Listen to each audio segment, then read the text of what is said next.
Hello and good evening, everyone. Welcome back to our leftist sports show on TIR, Beyond the Red Zone. As far as TIR goes, we'll be back tomorrow, hopefully with Nando Vila to talk about the new documentary produced by Jacobin, the Ecuadorian candidate. I just watched it today. It's very, very good. And I suggest you guys all watch it before the show. It's really good. So if you're enjoying what we do here at TIR, please give the show a like. If you haven't already, please hit subscribe. And don't forget that notification bell so you're alerted whenever we go live. Those passive gestures go a very long way. Let me bring in my main man, Mac. Hey-o. Hello. How are you? I'm stupendous. I'm excited about the show today to talk about trades and such. I'm just going to get right into it. Welcome to another episode of Beyond the Red Zone. Today, I want to reflect on something that transcends stats, salary caps, and fantasy points, the heart of the game itself. Nick Chubb's recent heartfelt piece in the Players Tribune expressing his gratitude for the people of Cleveland offers us a rare glimpse of a player who still represents something larger than just the business of sports. In a moment where sports fandom has shifted towards a neoliberal realism, where fans have become part-time general managers and financial consultants, the reciprocal love between players and their cities seems to be something of the past. While I know this might sound like an old man shaking his fist at modernity, I think it's worth questioning what has happened to the deep-rooted loyalty that once characterized athletes and their communities. Players like John Elway and Magic Johnson weren't just players, they were symbols of the cities they won championships for. They didn't spend their twilight years in rival uniforms. Can you imagine Elway in a Raiders uni? Magic playing for the Celtics? But as fantasy sports and gambling have become integral to the fan experience, players are no longer beloved icons. Instead, they are assets to be traded, optimized, and moved around on the chessboard of the global sports market. What does that mean for the game?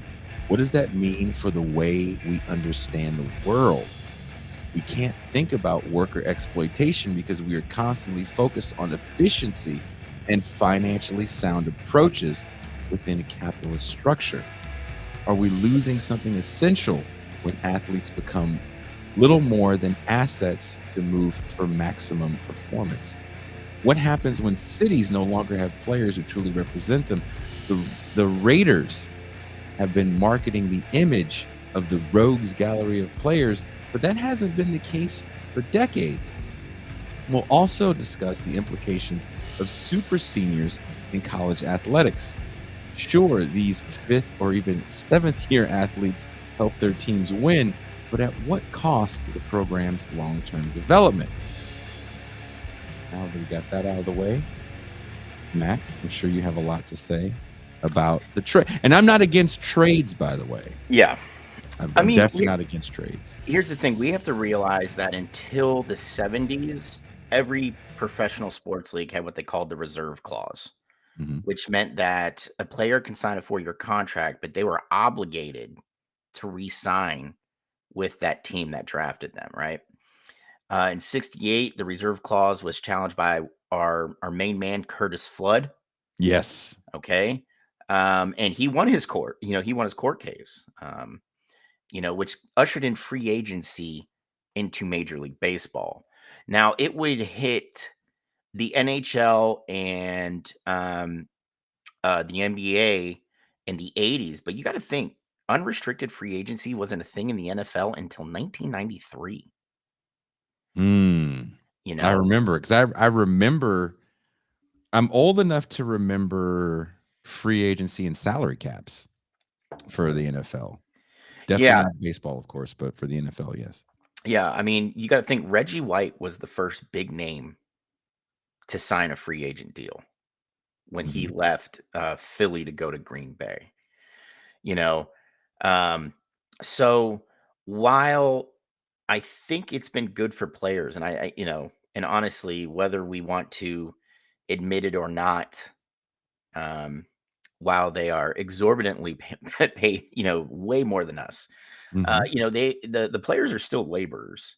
Mhm. And so whatever they can claw back from a bunch of billionaire white dudes for the most part, I'm all for. Yes. Because fuck them. That's all I'm gonna say is fuck them. But you're not gonna see the the lifelong player anymore. I don't think. I think those days are done. Um, Certain towns have like embraced players, and then the players embrace them back. And Cleveland's been lucky with that because with the Guardians, we got Jose Ramirez, who could have went on and signed a $300 million deal. He took like 140 mil to stay in Cleveland. Mhm. You know, because he loved, he loves Cleveland. He was a small, like he's like my size, man, and he's literally one of the best players in Major League Baseball, but no one saw it except the Guardians. So he kind of repaid that loyalty that they showed in him with signing a way under market deal to stick around. And then, we got Nick Chubb, who is probably one of the more quiet professional athletes. He doesn't really do interviews. And when they are, he's a man of few words, very soft spoken dude. Um, but that article in the Players Tribune was something else, man. And I'm telling you, some of these athletes, man, holy shit, they can write. Um, I you I know, teared up a little bit. Maybe I'm just emotional because I'm old, but reading it, it took me back to this moment where the athlete and the city were kind of synonymous. And when thinking about Devontae Adams and Aaron Rodgers, those are like two guys that didn't dig Green Bay. yeah, And there's nothing wrong with like not digging a place you're playing in. I get it. I've been to Green Bay a ton. I've been to Green Bay probably more than I've been to New York City, and I'm not even over exaggerating how many times I've been to Green Bay, Wisconsin. Um, that being, and nothing against the people there, but I understand, Aaron Rodgers left a Green Bay-esque town to go to the University of California, Berkeley. He didn't stay trying to go to school in like yeah, Pullman. You know what I mean? hmm Um, and didn't think he was going to be a Packer. Remember, Aaron Rodgers is the guy that starts the whole maybe we shouldn't go to New York when we're not going to be a top 10 pick. yeah. Um, Go ahead. I mean, the thing is with Rodgers, man, and I'm going to say this right now. Just because the Jets traded for Devontae Adams, nothing's going to change, man. I'm going to tell you that right fucking now. I don't give a shit how familiar he is with Nathan Hackett's shit offensive playbook. Hmm. Their offensive line is trash. They have no running game, and that defense is susceptible to big plays.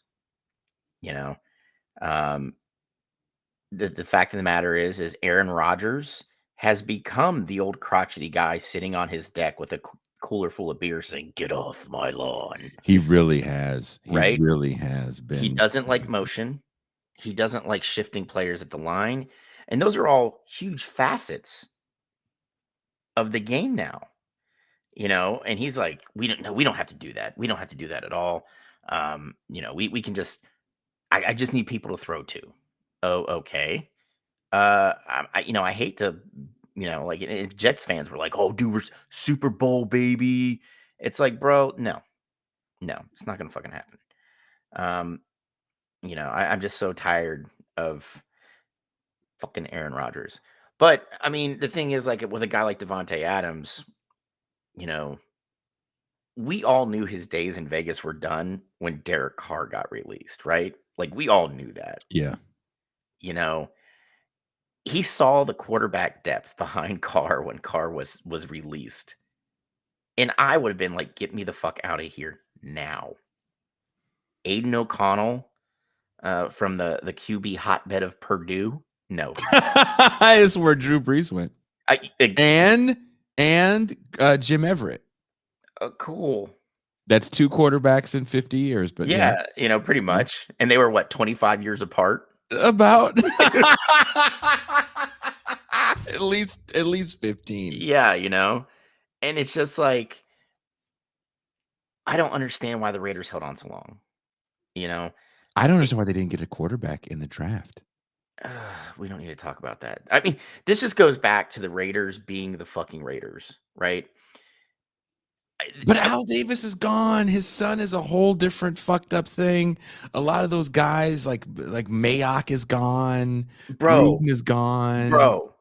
And who brought them to Vegas? That would be Mark Davis, not Al. Touche. Okay. And the fact of the matter is Mark Davis is every bit as clueless as Al was in the last 30 years of his life. You know? And that's the crazy part, right? Is if you hire a good personnel guy, that will solve 90% of your problems. If you have a good personnel guy and he's buddied up like his assistant GM, or maybe you just get a fucking nerd, um, you know, but somebody who can balance the salary cap, you know, somebody the GM can turn to and be like, "Hey, can we get this deal to work?" And the guy just like, "Fuck no, dude. There's gonna be so much dead money." Like just this, it just you can mitigate all your self-inflicted gunshot wounds to your own foot if you just draft smart and be smart with your free agent dollars. And that's something the Raiders have never done. Did you like the move to keep Pierce as head coach? Yes. And here's the why. Mm-hmm. We got a pass happy league. You have to have a good defensive. Yes. You have to have a good defense, right? Yes. And Pierce brings that. Now, Yes. granted, Pierce didn't exactly set the world on fire when he was the linebackers coach and defensive coordinator at Arizona State. And he's got an 8-year show cause penalty for the NCAA, which means if he gets shit canned by the Raiders, he can't run back to college for 8 years. And any school that hires him from here on out has to show cause why they should hire him when he got busted for like 1 million recruiting violations. Granted, I think a lot of that was just like rolled over on Antonio Pierce because Herm Edwards has no inclination to coach again. You know what I mean? Like, well, we got to get something on somebody, that type of shit. But and the players love him, right? But on the flip side of that is you got to have, with him being a first time head coach, you need to have a very, very, very knowledgeable general manager in front office, and the Raiders don't have that either. And Is then that it love just affair? Is the love affair over though with him because you're seeing an angry Max Crosby? Um, you're seeing, like you said, inept quarterback play, and the wide receiver depth with that team isn't there. They went out and drafted a tight end in the first round, which in my opinion isn't what it was 15 years ago to get a tight end in the first round. There's so many game-changing tight ends. There's so many big dudes you can move over to that position. yeah, but you know what? Brock Bowers is one of those dudes kind of cutting the cloth of Gronkowski.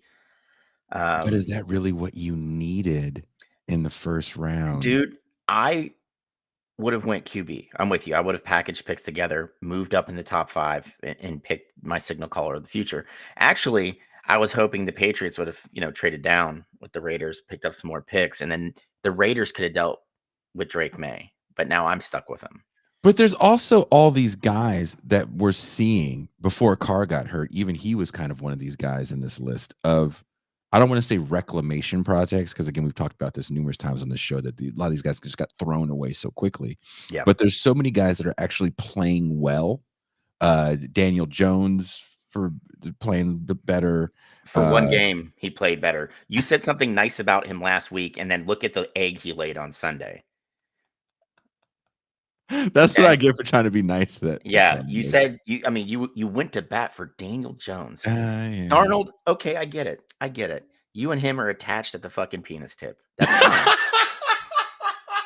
Okay. But fucking Daniel Jones, he's done nothing in his life where anybody should be nice to him. I thought him and Neighbors were going to form this great tandem because the game they put on against the Browns, just that Neighbors kid is a beast, and he's hurt. Okay. This isn't the 11-5 or 11-6 Browns from last season. Okay, like this is not the same team. This is a team that is saddled to not even arguably anymore. It's the worst trade and the worst contract given in NFL history. Period. End of story. Nothing's worse because at this point the Browns can't get it out from underneath. Deshaun Watson. If they cut him post June 1st next year, do you know how much dead money will be on their cap, Jason? How much? About 114 million. That's over 50% of the cap. Like they're stuck with this dude who's leading an offense that hasn't scored 20 points this season, hasn't reached 300 total yards this season, and a quarterback that hasn't thrown for 200 yards this season. Deshaun Watson was always a guy that I was like, I don't know if he's going to translate well to the pro game. And then he had that moment in Houston where you're like, this guy's all right. 3 seasons in Houston, and then the shit with his alleged, sexual misconduct. And now, see, this is what kills me. He settled yet another case out of court. Okay. Okay, another one. Mhm. And the NFL is investigating. Now, do you know who's happy about this right now? Who? Jimmy Haslam, owner of the Cleveland Browns. Because if he gets suspended, do you know what Jimmy Haslam can do? No, the clause is Void his there's a contract. morality clause in there, huh? Not even a morality clause, dude. They said if more credible accusations came out, Mhm. they could void the contract. Do you think they set him up? No, but like if you're trading for a dude Mhm. that at the time was dealing with 27 civil suits, You don't think they set him up? Why? the Browns, Yeah. because It's like it's hard. Jimmy Haslam's not that smart. He's an owner of a football team. You don't get all that money just because daddy gave it to you. You No, gotta do a few he things. got that money because he runs Pilot Flying J, which is a gas station. Flying J is fucking rad. You shut up. Keep it out of your mouth, you dirty hippie. Ooh, yeah. But I mean, this is. I don't think it was a setup. I think that nothing else would come of what happened because he settled all these suits. Now, here's the thing, man. If he did it 28 times, I'm gonna go ahead and say there's more than that. And if Haslam can, I mean, I wouldn't be surprised at the league meetings, which just ended. We saw Tom Brady get approved for 5% ownership of the Raiders, which they threw a party for. I mean, you might as well throw a party for something. You're not going to do it through fucking, on the field play for the Raiders this season. But I wouldn't be surprised if Haslam wasn't like going up to Goodell, like, bro, just pull the trigger on this investigation, man. Please pull the trigger on this investigation. It's just. But I mean, you don't think, look, if you, everybody tries to cops set people up all the time with the dumbest shit. They just have a car with the keys in it and motherfuckers take it every day. Yeah. So you think that dude didn't leave a vagina with the keys in it? I mean, no, because if Jerry Springer can do it. But this is going back to his days in Houston. This isn't like a Cleveland-based woman. This woman allegedly. Oh, but I thought you said it was a new charge. It is. It's a Yeah. new case that came up, and I don't know, man.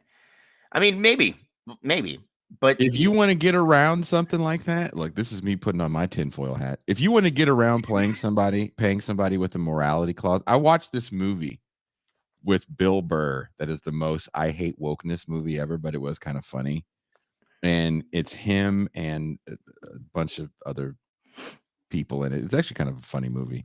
And they sell this business, but they're still working for the business, and they sell to some tech company that's like super woke.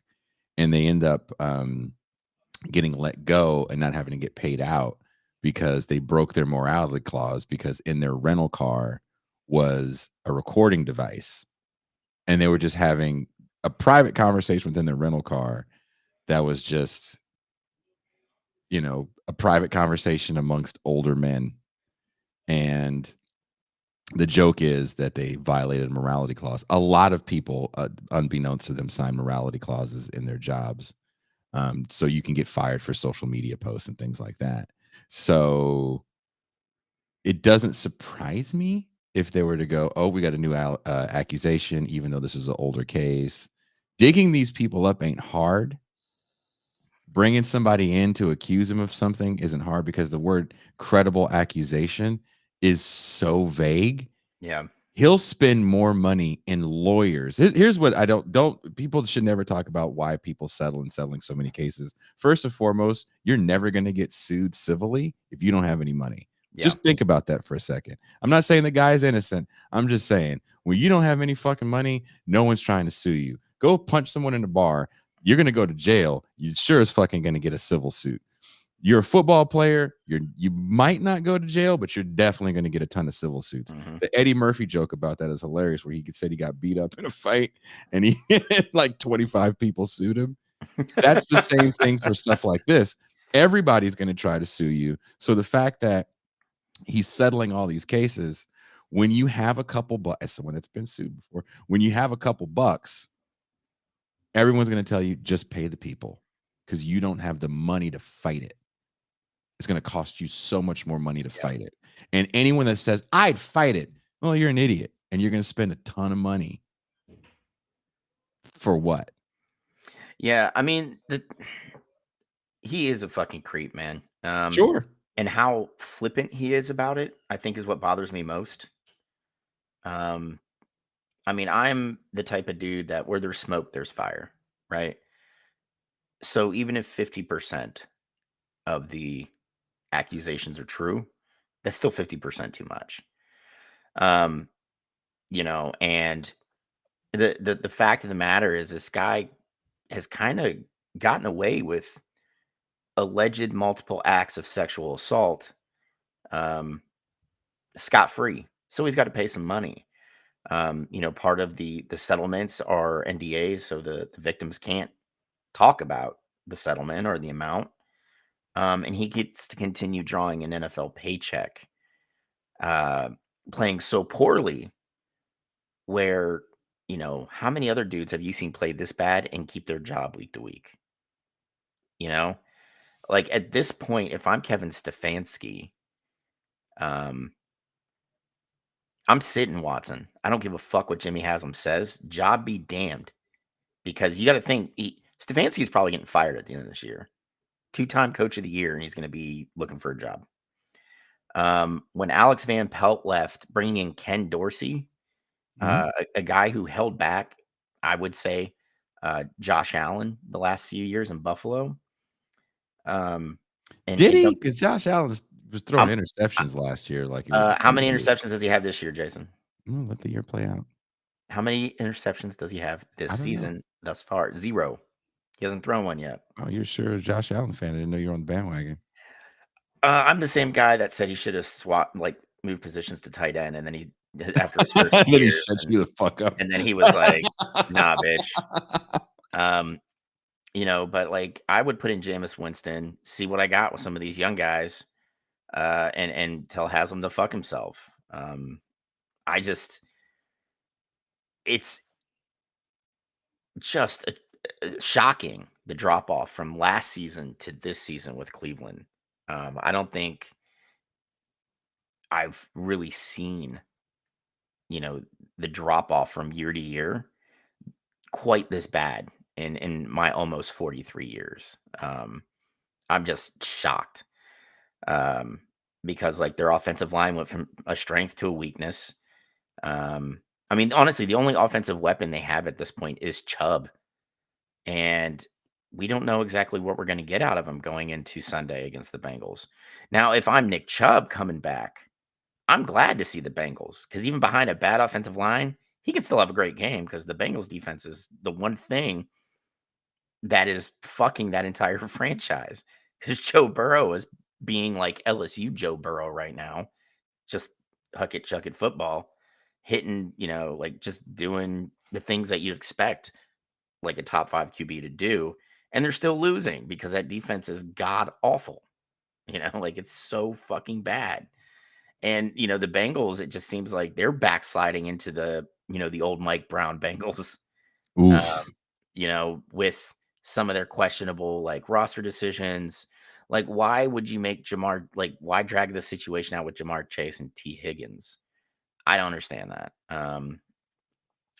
So it's just we're seeing a lot of we're seeing a ton of uh changes. And that goes with the trades you were talking about. Like, I think Adams to the Jets, it's going to be good for him statistically.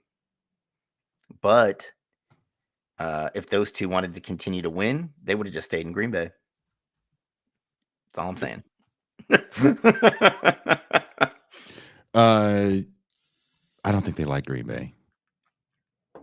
I really don't think they like Green Bay, like as a Yeah, place. yeah. I mean, I get that. I could be wrong. I don't know him personally. I've heard from people that know one of them personally. Yeah, I mean, I can see Rodgers. I mean, he's the guy that goes to weird retreats where he hums in a yurt in the complete dark for 4 days. Like, I get that. Um, so but hearing them talk, it's I want to win. I want rings. I want to be, a valuable member of a winning team. Well, dude, you're not going to do that in New York. You're not going to do that with the Jets. I'm sorry. There's still too many holes on that offense. Um, you know, it's just I think Amari Cooper um is in a much better situation.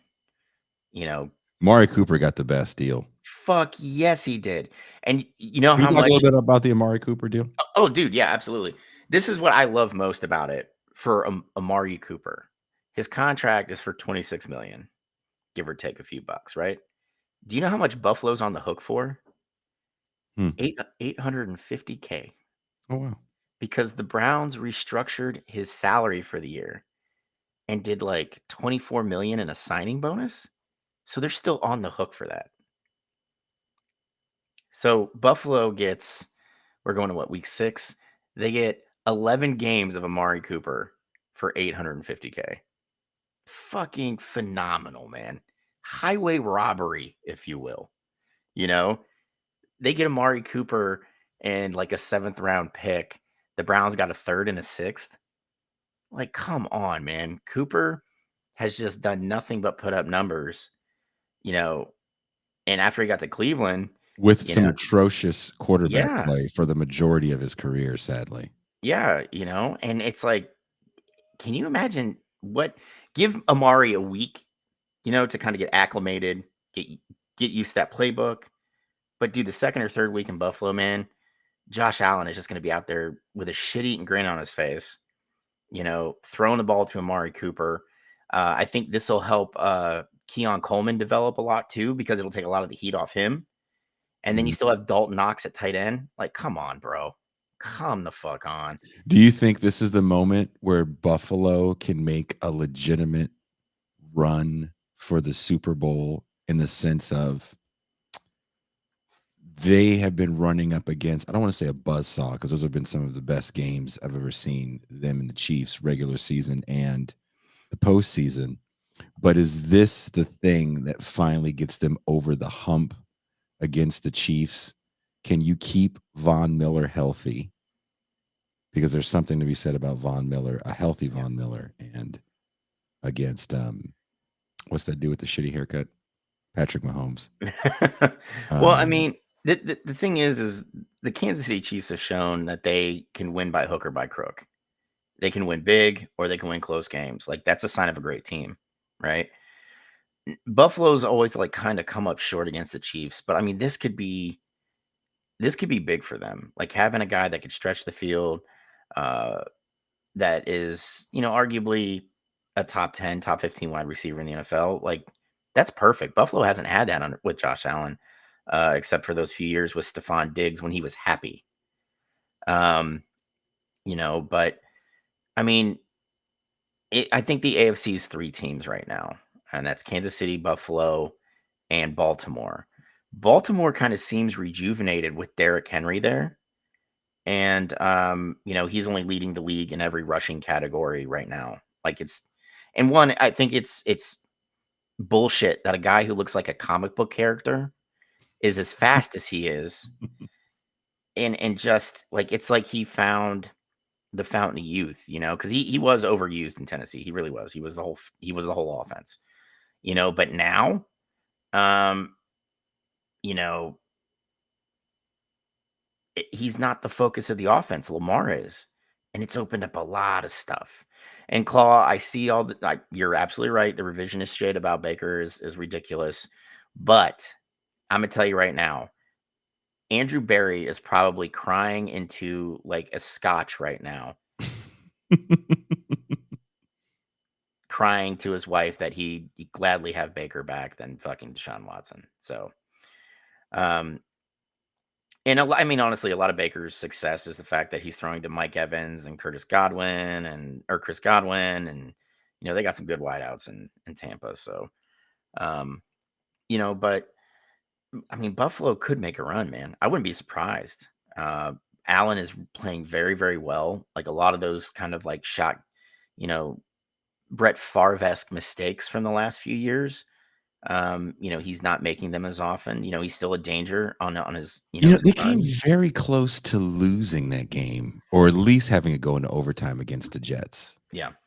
I wouldn't say that was the most dominant performance by that team. I came in towards the end of that game on Monday night, watching it in TJ, and I was like, oh, wow, the Jets might pull this one out. And I feel like Aaron Rodgers is missing a sure-handed guy. As much as people love Wilson, he's not as number one-y as I think he thinks he is. Well, that's the thing. Aaron Rodgers is never going to make it easy for a receiver because how many years did he play in Green Bay with guys like Donald Alan Hunter. Lazard, Yeah. Oh, you mean like the second tier guys he played with? Yeah, Equanimous St. Brown.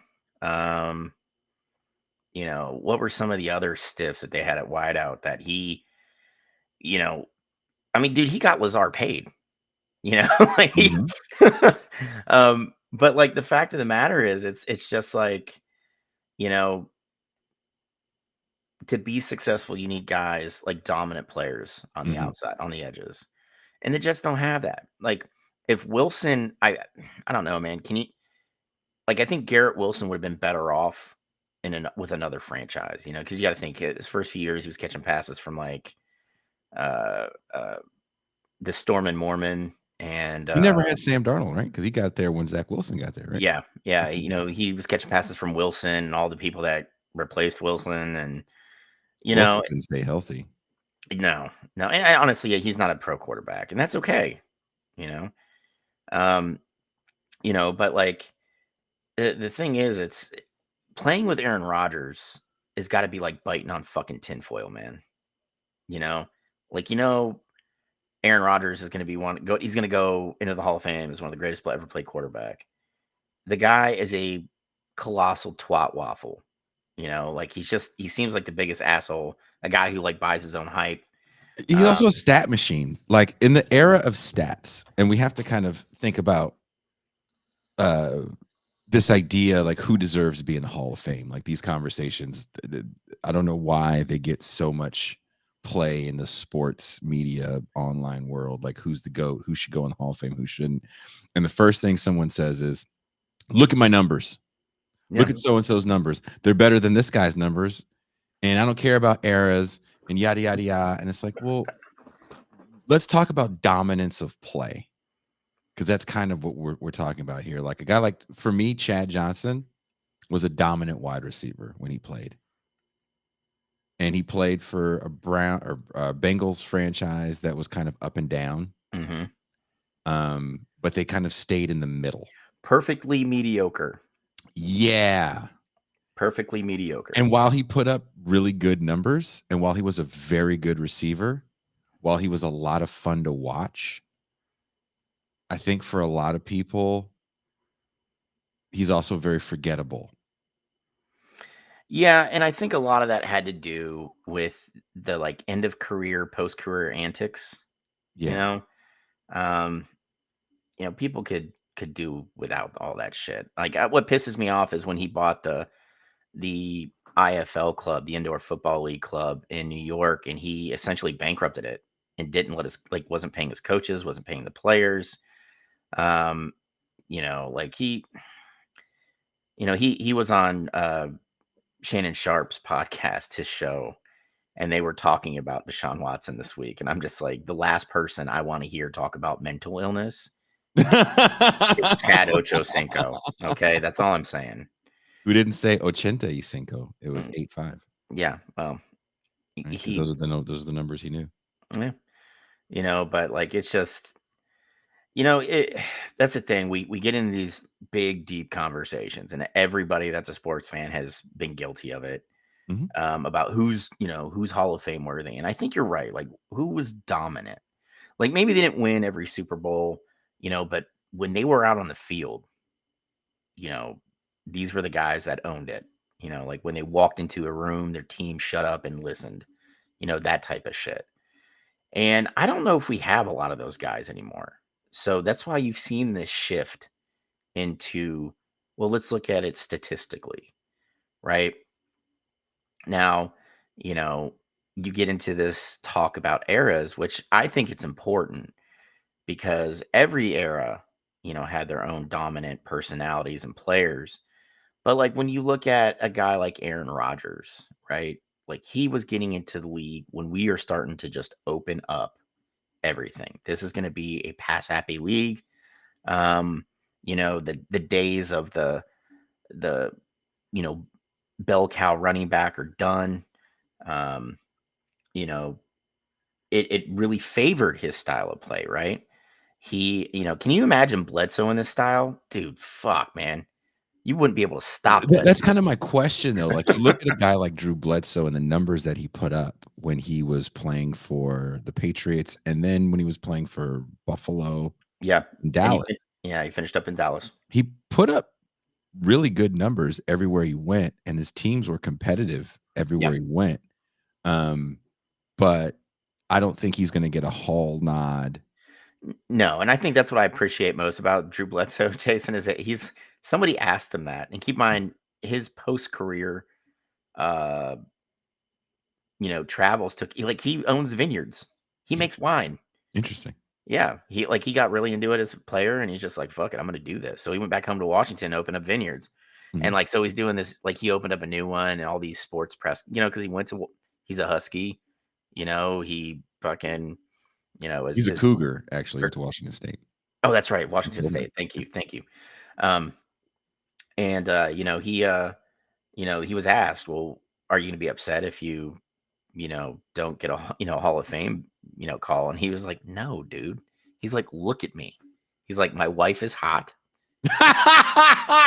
I have a bunch of vineyards." He's like, I get to sit around and taste this all day long." He's like, That's the thing about, I mentioned this on the show Saturday about, can you look at your life, especially if you have like a pro sports life like that, and say, I accomplished all the things I wanted to accomplish. And I think a guy like Drew Bledsoe, if he wanted to win a Super Bowl, he didn't. He got there relatively early in his career. Was it year 3? "Yeah, you're 3." And you got to keep in mind he's still got a ring for the year. Oh yeah, he went back with, he goes back with the Patriots, Yeah. in a hybrid position. Let's just say hybrid position. It'd be nice to say hybrid position because Yeah, I he mean, did he start knew quite a he few knew that games. once Brady went on that run, he wasn't getting that job back. And that was one of those unwritten rules that I hate is that when Mhm. you get injured as a starter, you get your job back. But I mean, this is Bill Belichick. He's going to play the hot hand, and he played it all He'll the play way the to cost-effective hand. yeah, and he moved Drew for a second round pick. I was shocked that he pulled the trade to Buffalo. I In was division. yeah, and I mean, I'm a Drew guy. I love like he's always going to be my number 11, always. Even with Edelman, having the phenomenal career. And there's another dude that was just like, I'm not getting in the Hall of Fame. I'm okay with it. He's like, Does Wes Welker get into the Hall of Fame? see, that's a tougher question because you got to think he played his first few years in San Diego and Miami, where they did nothing with him. And then he ends up in New England and reinvents what it means to be a slot receiver. And in Denver too, don't Yeah. forget. Yeah, I know he finished up in Denver. But he did well in Denver Oh, too. yeah. Dude, he caught passes from 2 of the best quarterbacks to ever put a helmet on. It's true. Like It's true. how lucky can you fucking get, bro? Like it's But do you like, again, does Brandon Stokely get to go into the Hall of Fame because he reinvented the slot position before Wes Welker? It's Brandon Stokely, then Wes Welker. yeah, I mean, even then, I wouldn't. like, I don't know if Welker gets in because you got to think wideout is a rough position to get into the NFL or get in the Hall of Fame, right? Yeah.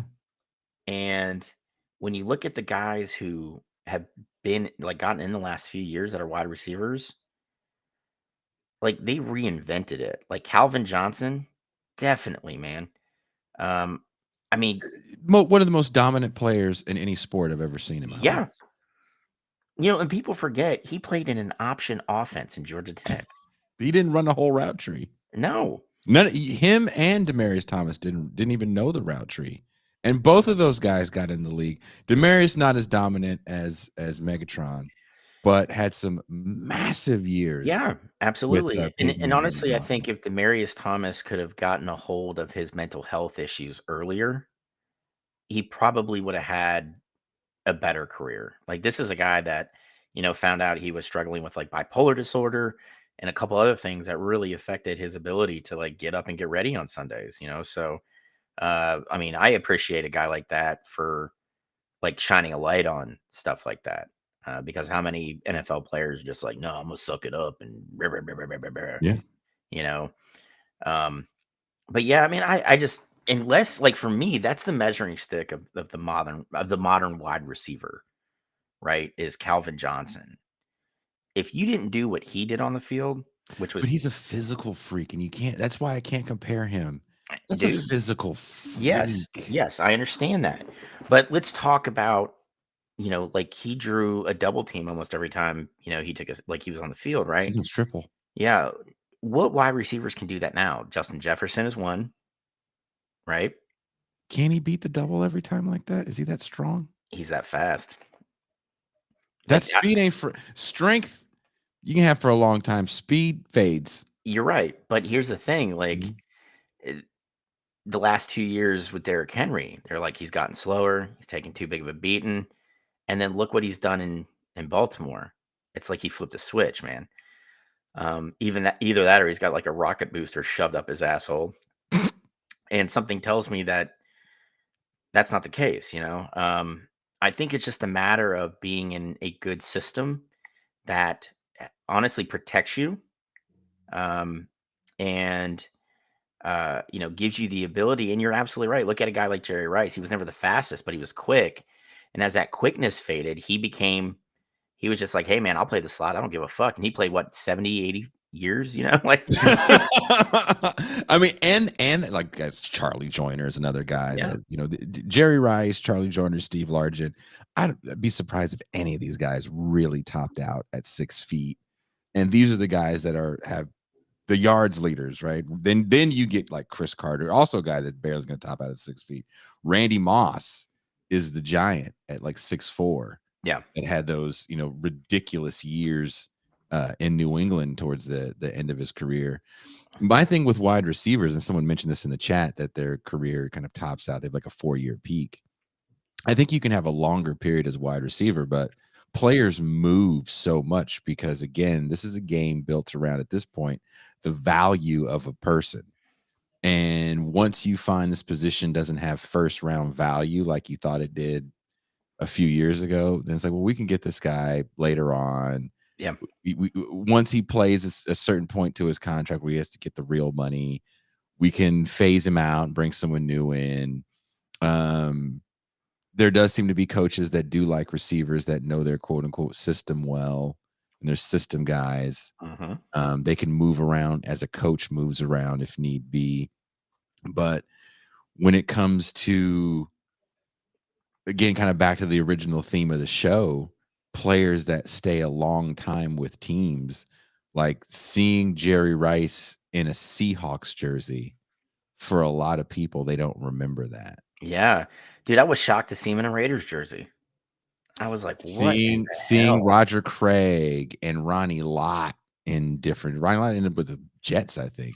Yeah, he went to what Oakland, and then I think didn't he have one more stop before he ended up in the Jets? I think he was in LA. That's how long Okay, ago it was. I don't even think he yeah, was in Oakland. I think he was in LA. okay, yeah, but like it's just and that's the thing. When you had guys like that, and I'm not saying they were holding on because Ronnie Lott was still a serviceable safety at that point, right? At the end of his career. Yep.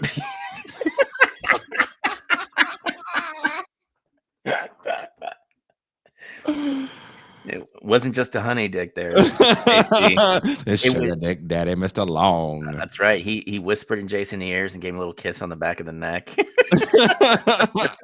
So Jolamite says, hot take, Antonio Brown is better than Prime Nonsense, Megatron. Not at nonsense. all.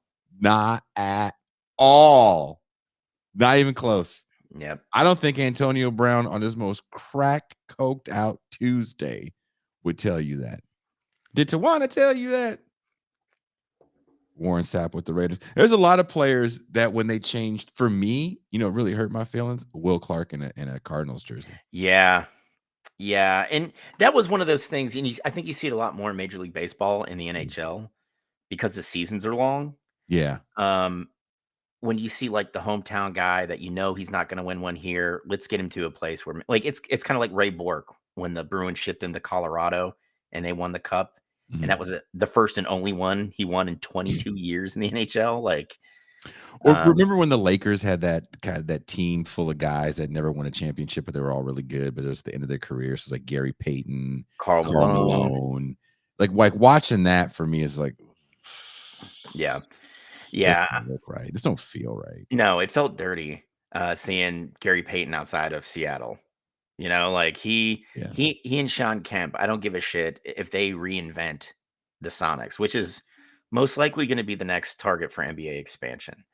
But Kemp and Payton will always be the Supersonics to me. And then with a little sprinkling of Detlef Schrempf, a rocket booster up the ass.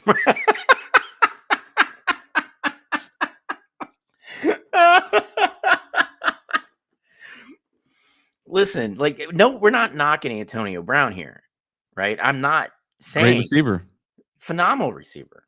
And to the Steelers fan that's in the chat, you got to give it to as much as Mac is not a fan. What's the guy's name that diddled those women? Ben Roethlisberger. There you go. He stayed with one team. Yeah, In an era where guys did not. And I think a lot of that had to do though. He became a fixture. You got to think he started his rookie year. Like he wasn't drafted to sit. He came in to play. And honestly, one of the Steelers' more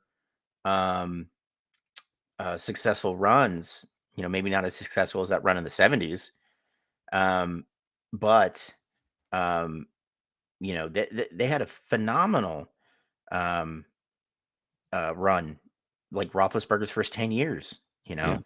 And he was a big part of Mike Tomlin never having a losing season, you know, like, but I mean, the thing is with Ben Roethlisberger, you got to think those last 3 years in Pittsburgh were tough to watch, because he couldn't move. He could barely get the ball out. You know, like honestly, Ben Roethlisberger would have been perfect as a QB in the 70s because this is how I picture his day. Like Sunday, he gets to the field, like, and we're talking 70s Ben Roethlisberger. He gets to the field, gets to the locker room, he just kind of like takes his shit off and he sits there with just a towel on. He's got ice on his knees and he's like smoking a cigarette. He's just like, wings sound good right now. Hey, intern. Yeah, you. Yeah, whatever the fuck your name is. Yeah, I need wings. How many? I don't fucking know. Surprise me. Okay. Hey, coach, what's going on? Hey, Ben, you going to go over the playbook? Nah, I'm good. You watch any film? Nope, not even a little bit. I'll be all right. I got AB out there. We got fucking Le'Veon Bell. We're fine. We're fucking fine. Ben, you probably shouldn't smoke as much. And he like ashes in somebody else's helmet. Don't worry about it, coach. I got it. Just a camel a day keeps the doctor away. Didn't you see the commercial, motherfucker? Yeah, and then they go out and they win, right? They put up a W. He's just like gets, you know, this is the time frame where the reporter's in the back. He's like scratching his balls. His towel's not closed. His fucking dick's just out on like ABC4, you know, in Pittsburgh. And he's just like, yeah, man, it was a great team game. You know, we got the win. It was a tough win. But yeah, all you need to get the fuck out of here because I'm going to go wash my dirty ass and get my balls sucked by somebody down at this bar down the street. So get the fuck out of here. Like that's Ben Roethlisberger in the 70s. It would have been perfect.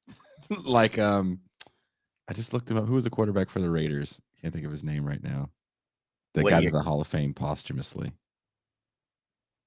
He won a Super Bowl with them in the 70s. Alabama quarterback. Ken Stabler. Stabler, yeah. Ken Stabler, people fought for Ken Stabler to get into the Hall of Fame, but back to the whole numbers thing, trash numbers. I believe he threw more interceptions than touchdowns. Didn't have a lot of wins, if that means anything, at the quarterback position.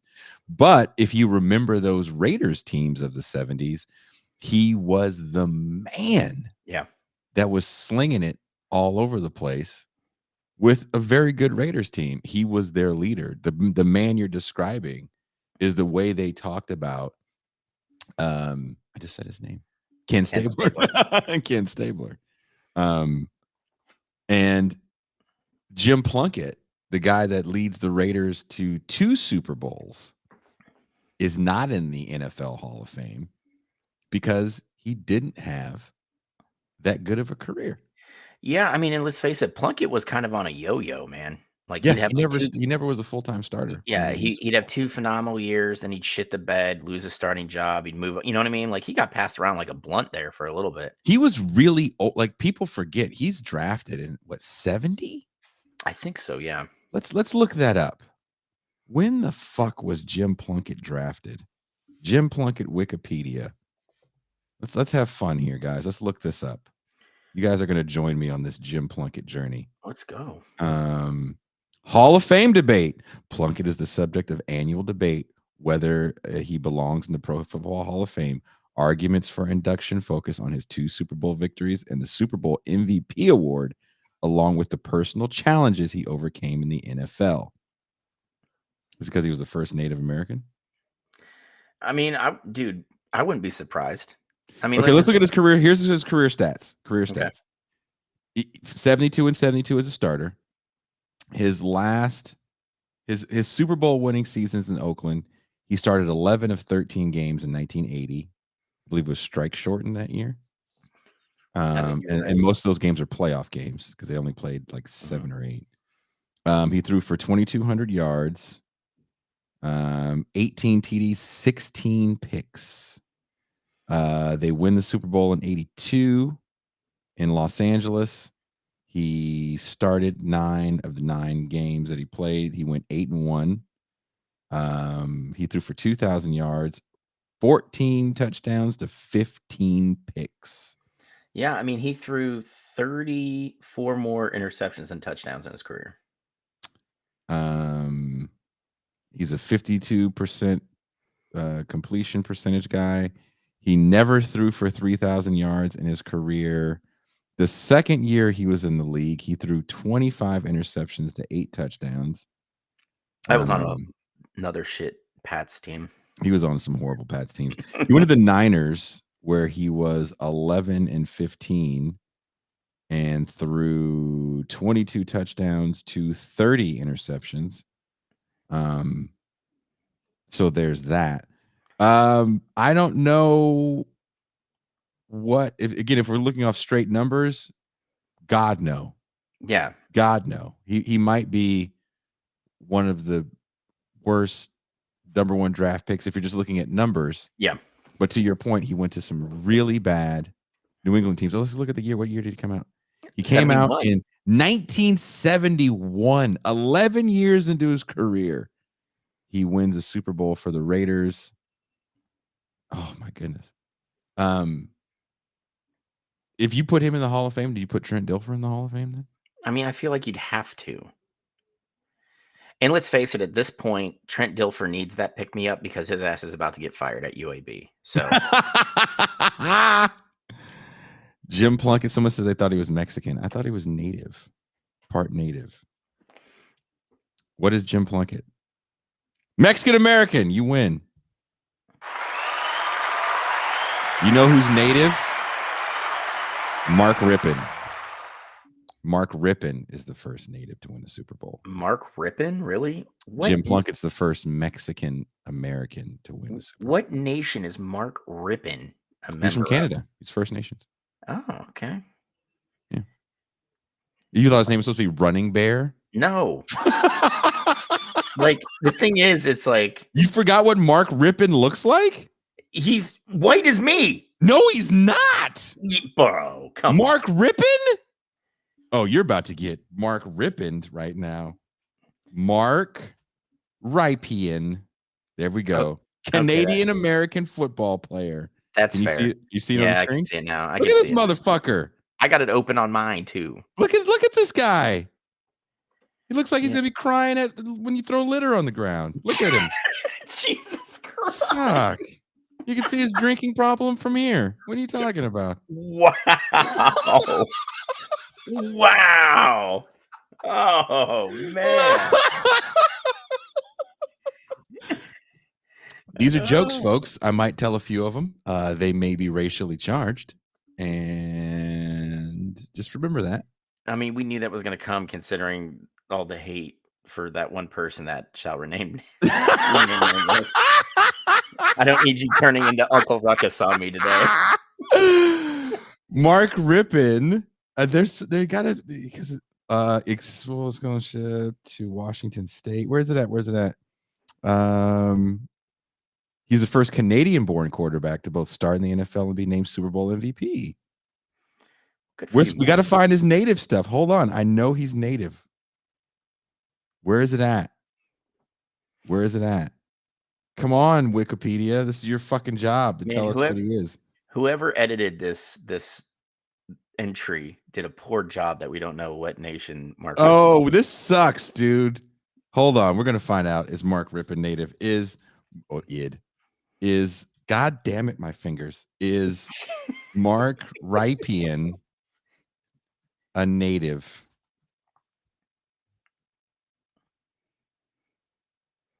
He's a native of Calgary, Alberta.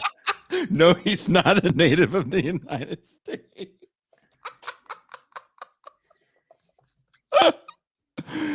You are so stupid. A Native American. No, he is not First Nations, but he is Canadian American and has Polish heritage. I don't know. I think he's native. Dude, this is the AI overview. The AI overview is a liar. That's not Polish, dude. He's First Nations. Let's call him up. He's in the National Polish American Sports Hall of Fame. Dude, Cuba is Polish. Look at Cuba and look at Mark Rippon and tell me one of them doesn't look like a native. I'm telling you right now, he is not native. Uncle Ruckus smiles. And it's with a Y, goddammit, not an I. See, like Mark Rippon is native, dude. He's not native. Has a Native American ever played in the NFL? Well, yeah, Red Grange. His name didn't even come up. See, this is how fucking stupid this is. It says John Guyan. You're not shitting on that guy's name. Well, I'm not going to shit on anybody's name. I'm shitting on Mark Rippon's name. Mark Rippon is native because he's Canadian. Look at his face. That's not how that works. Look at that. That is not how that works. Look, you're going to tell me you can make the same jokes about Polish people with that face than we can with Cuba? I can make a lot of jokes about Polish people. I just choose not to.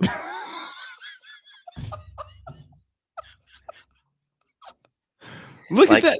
Like, come on, dude. How many Polish people does it take to screw in a light bulb? How many? They wouldn't know. There's no electricity there. Your virtuosus is Jim Thorpe. Dude, Mark Rippon. Look, someone call up the Rippons. Oh my gosh. Let's just I think he's lying about his heritage because he didn't want to get discriminated against. I don't think that's the case. I'm just saying. It was easier for him to lie and say he's a Czechoslovakian Pole than it is for him to say he's First Nations. That's what white supremacy does to you.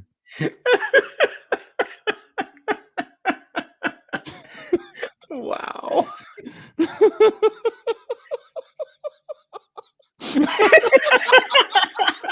Next up on Guess the Ethnic. Let's play, dude. Seriously. I didn't realize we'd be at the guessing Mark Rippon's lineage. There's no way you can tell me Mark Rippon isn't a Native American. I'm just telling you. Like, I was throwing the ball right there. Look at that. Look at that. What? Look Is at that that. how they threw tomahawks? Like, He played for the Redskins. Hello. Isaac, my ex is Catawba, but the school I went to is closely affiliated with the Lumbee tribe, and that's Lumbee, not with a Y. Just like Jason Miles, with a Y, not an I. Is that how they threw?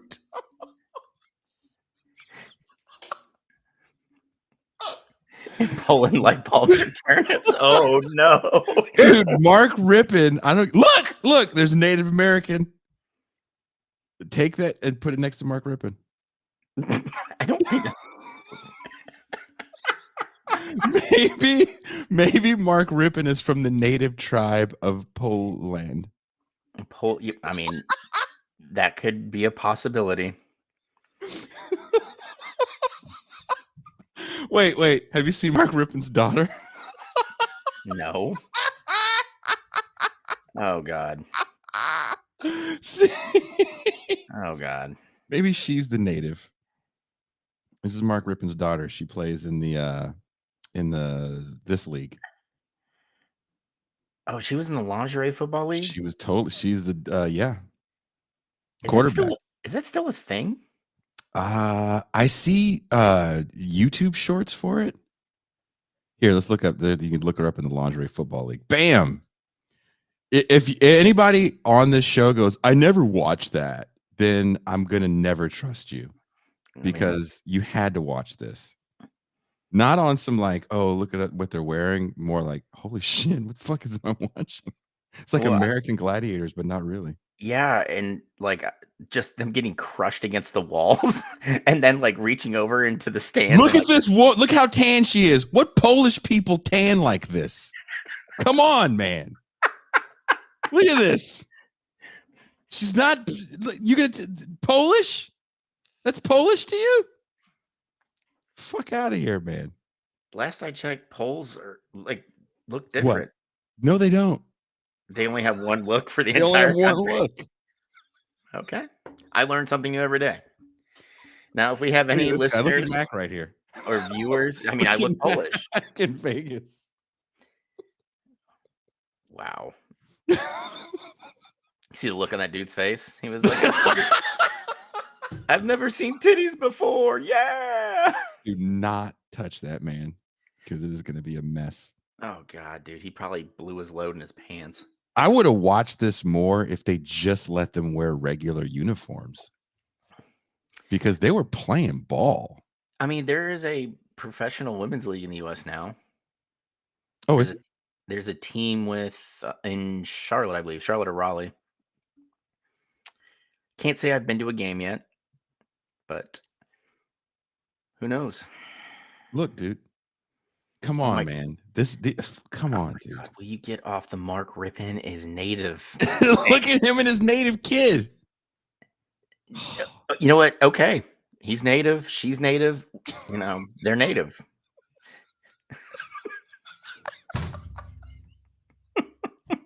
This is how you just make shit up on the internet. You just start saying shit that's wild.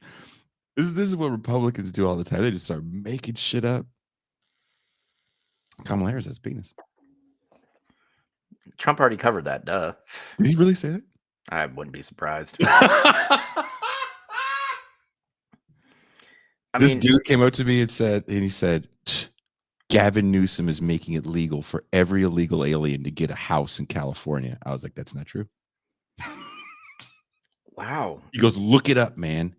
It's totally true. I was like, nah, it's not true. Yeah. He goes, no, man, I heard it on the news. I was like, word? What news? Was it a blog site? Because I don't believe it.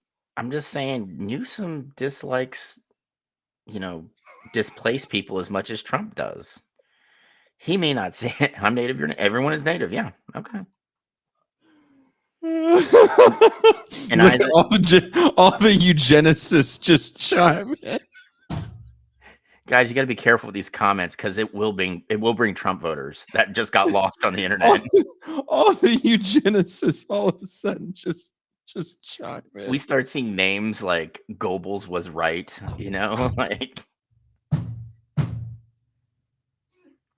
How do you get your right wing turned down? Oh, you just start fucking saying extremely racist shit on your sports show. mhm. Elizabeth Warren was native. Thank you. Yeah. Yeah. Dude, yeah, the guy was like, no, man, every illegal gets a loan for down payment assistance on the house. He goes, I can't get a loan for down payment assistance on the house. I was like, sir, have you been to the border? Because we were in Mexico. I was like, I could take you there. And no one there is getting a home loan. They're not even getting in. No. And this is what kills me when I hear shit like that. It's like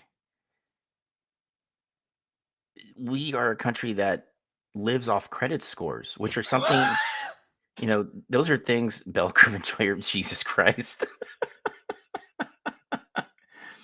But me and Jason are older than credit scores. Like it's a made up metric. Oh, dude, Sparks, you should come down to North Carolina and see the rednecks. My mother is one of the biggest proponents of my great great grandmother was a Cherokee princess, and when you tell my mother it wasn't a monarchical society, she gets very upset. And then, she decides to do like a, what is it, 23andMe? Not a lick of native blood in her, and her head almost exploded. 23andMe is the one thing that it's not a good thing, first of all. What are you It's just talking not a about? good thing. My buddy Peck said I should do it just to find out that there's a little, like, I'm like 2% black. That's what he says I should do. And he said at that point, I can get an actual card and not just be invited to the barbecue. Wow. Yeah. By the way, I want to dispel a bunch of rumors for you, Mac. Not all black people can cook. Okay. Well, that's fair. I get it. So if anybody invites you to the barbecue, because I've been to several barbecues of many different people, and I've never went to like this one almighty black one. And I have a lot of black people in my family, being that both my parents are black. And like my mom can't cook. Lovely woman, can't fucking cook. Stay the fuck out the kitchen, please, please. Yeah. See, for me, is I always ask what's on the menu, and I make my decision from there. They're gonna say some shit like they know what they're doing. Yeah. But see, the thing is, when you ask them, well, what's going into this particular dish, and you just get the basics, I'm like, no, I'm good. Thank you. You should go. What you should do? What you should do, this would be the greatest thing in the world to do. And if we had too much money, I would totally film shit like this. You should go to parks and find black barbecues and look like a food critic. And get like a sweater vest and like a monocle and walk over to the grill and be like, oh, what do we have here? I see. Are those hot dogs or hot links? Links, you say. I got it. Yep. Can I see the potato salad? Oh, yeah, there it is. Who made this? You? Hi. It's horrible. And then just like, just show up. You weren't invited. Be like, yes, yeah, thank you. I show up with like a notebook, and I'm just like, just writing shit down. And then have like a white barbecue next to you with like top chefs though, so no one knows. And we're like, this is great. It's got capers in it. Try capers. It'll add flavor to that bland bullshit that you're on. What's your name? Walona? Whatever the fuck she made over there. And that would be the last time anybody ever saw that. That's when we jump out. It's a break. It's a break. It's a break. Yeah, we can be those guys on the internet. It's a break. It's a break. I actually think the old dudes would just laugh their ass off because they've been eating the nasty fucking potato salad for like 20 years. But it's Walona's very angry nephews that I'm worried about. And they're all like 17 to 21. I really believe they would laugh with you because sometimes everyone likes to go to a barbecue and have a good time. You're playing music, you're talking shit, you're dancing, people are drinking beer and shit, kids are playing around, you're playing volleyball and all the other bullshit you never play at your house. That's what that shit is for. Who plays volleyball? Wow. Well, I went to a barbecue in Mexico and we played volleyball. Oh, all right. I didn't know. You didn't know there was Mexican volleyball players? Because you're racist. Ooh. Did you ever think of that, racist? You got me. Just a racist. Jason dropping raisins and salad. That would be part of the joke. Like, I'm just dropping raisins and all like the macaroni and cheese. I'm just dropping raisins and everything. I'm gonna tell you right now, when I see breadcrumbs and mac and cheese, it sends me into a rage. Really? Yeah. Really? Mhm. Why? Because I just want noodles and cheese, bro. Do you Season like that it? shit. You don't like it baked? Dude, you don't need to fucking put breadcrumbs in it to bake But it. you don't need to. But if you do it right, it's very delicious. Ugh. Very delicious. What if someone put hot dogs in the macaroni and cheese? No. Would you punch them? Yes. Because hot dogs are fucking gross, right? Well, they're not mac and cheese. Like if I'm drunk at They're a just gross in general. if I'm drunk at a baseball game, they're awesome. If you're drunk at a baseball game, I'll give you the potato salad with the capers. Okay, one, I don't like potato salad at all. I don't like macaroni salad. Salads have leafy greens in them, not whatever the This fool. Look at this fool. Look at this fool. Look at this fool. Oh my God. Bro, I knew it. They were getting us before we even went live. I knew they were gonna come just like pew pew. Like if you randomly come in and insult the cooking, then you have issues. True, Matt, can I tell you a funny story? of course. This is a true. This might not be that funny to you. So we were joking about this on last week about us being older with digestive issues. Yeah. So I knew I was having a date come over later and she wanted me to cook, but it was like much later. So I was hungry and I made beans and I had some leftover rice and I made this really hot. I make different kinds of sauces, right? Okay. So I made this really hot. It's called like chile.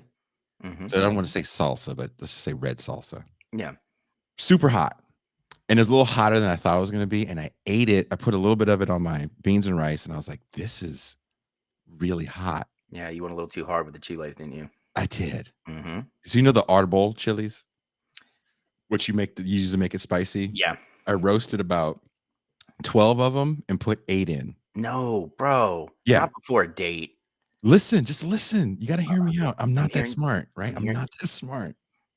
You got to, because this is nothing you would do. Because you seem like a smart man. And I feel like if anything, you'd be like, I'm just going to have some bread. So homegirl had eaten my cooking before. She knows I know what I'm doing in the kitchen. And she asked me specifically to make something. She goes, I just want to have something. We've been doing Mexican a lot. Can you just make burgers and fries? I was like, no problem. I love making. I was like, do you want like bacon cheeseburgers with like real deal caramelized onions and shit? She's like, whatever. So I'm getting ready for the thing, right? The real deal thing. But I'm eating this little food because I'm not going to see her for like maybe 8 hours. Yeah. And so I could feel the heartburn coming on. And this was last Saturday. And I was pissed off. My guest didn't show up for the show. And so I like freestyled the show. I was just like, wasn't in the best of moods. I drank a whole pot of coffee. Oh. So I'm just like, the acid, I'm asking for trouble. So I have this, I guess it's milk of magnesia.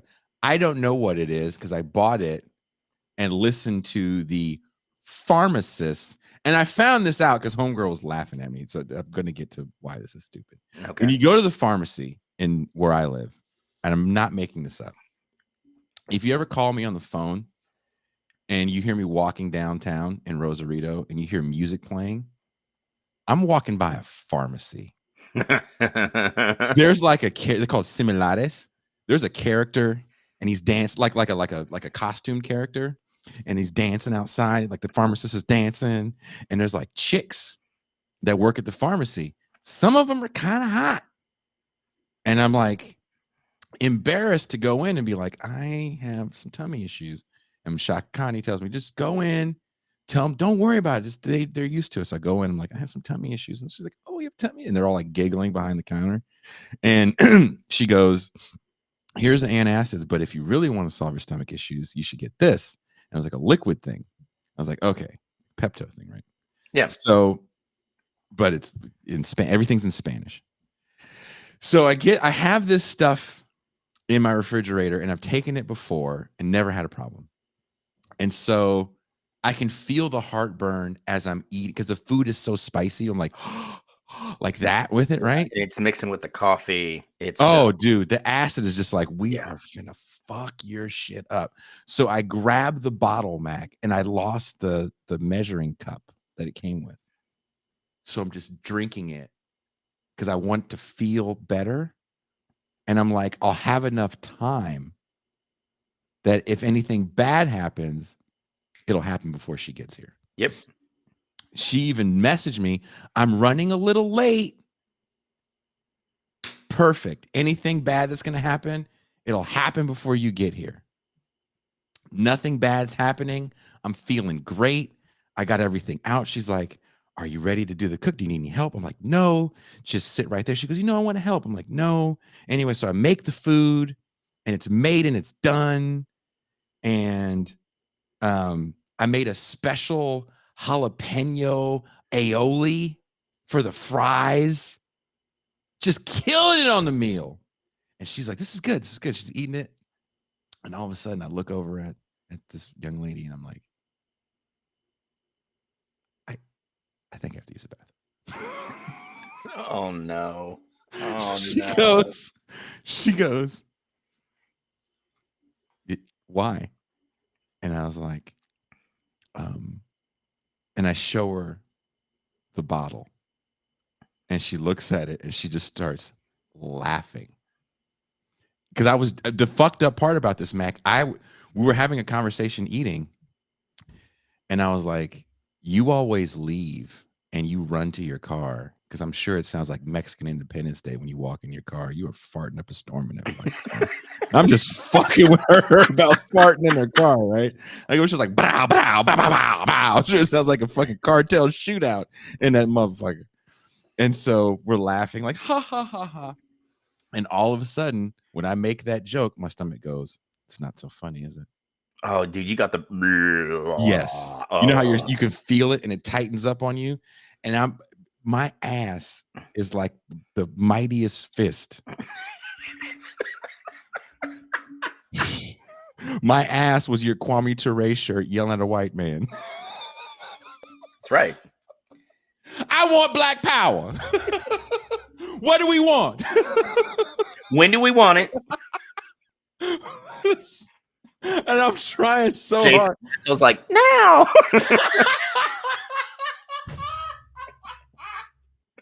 Mac, I look over at that woman and she's like, you have to fart? And I said, no, I have to use the bathroom. And she starts laughing and I show her the bottle and she goes, oh, this is for diarrhea. Like, this is for when you have to go and you're constipated. I was like, huh. And I said, this is not for heartburn? Oh no. She goes, oh yeah, it can be. She goes, but you have to take a little. And she looks at me, she goes, you didn't take a little, did you? And this is all in Spanish, by the way. And I'm like, no. And she goes, well, I'll turn the TV up. Because we don't have fans in the bathroom here. I live in a concrete box. So it's just like, the acoustics in this mother are son of a bitch. Oh, yeah. So I go in the bathroom. I turn the TV on for her. I give her the remote. And she doesn't, whatever's on the TV, this motherfucker doesn't like it. So she's trying to find something to watch. And I'm trying to hold it in until she finds something to watch. And I can't anymore. And I don't know. I don't know if you know what farts in the toilet in a concrete house sound like.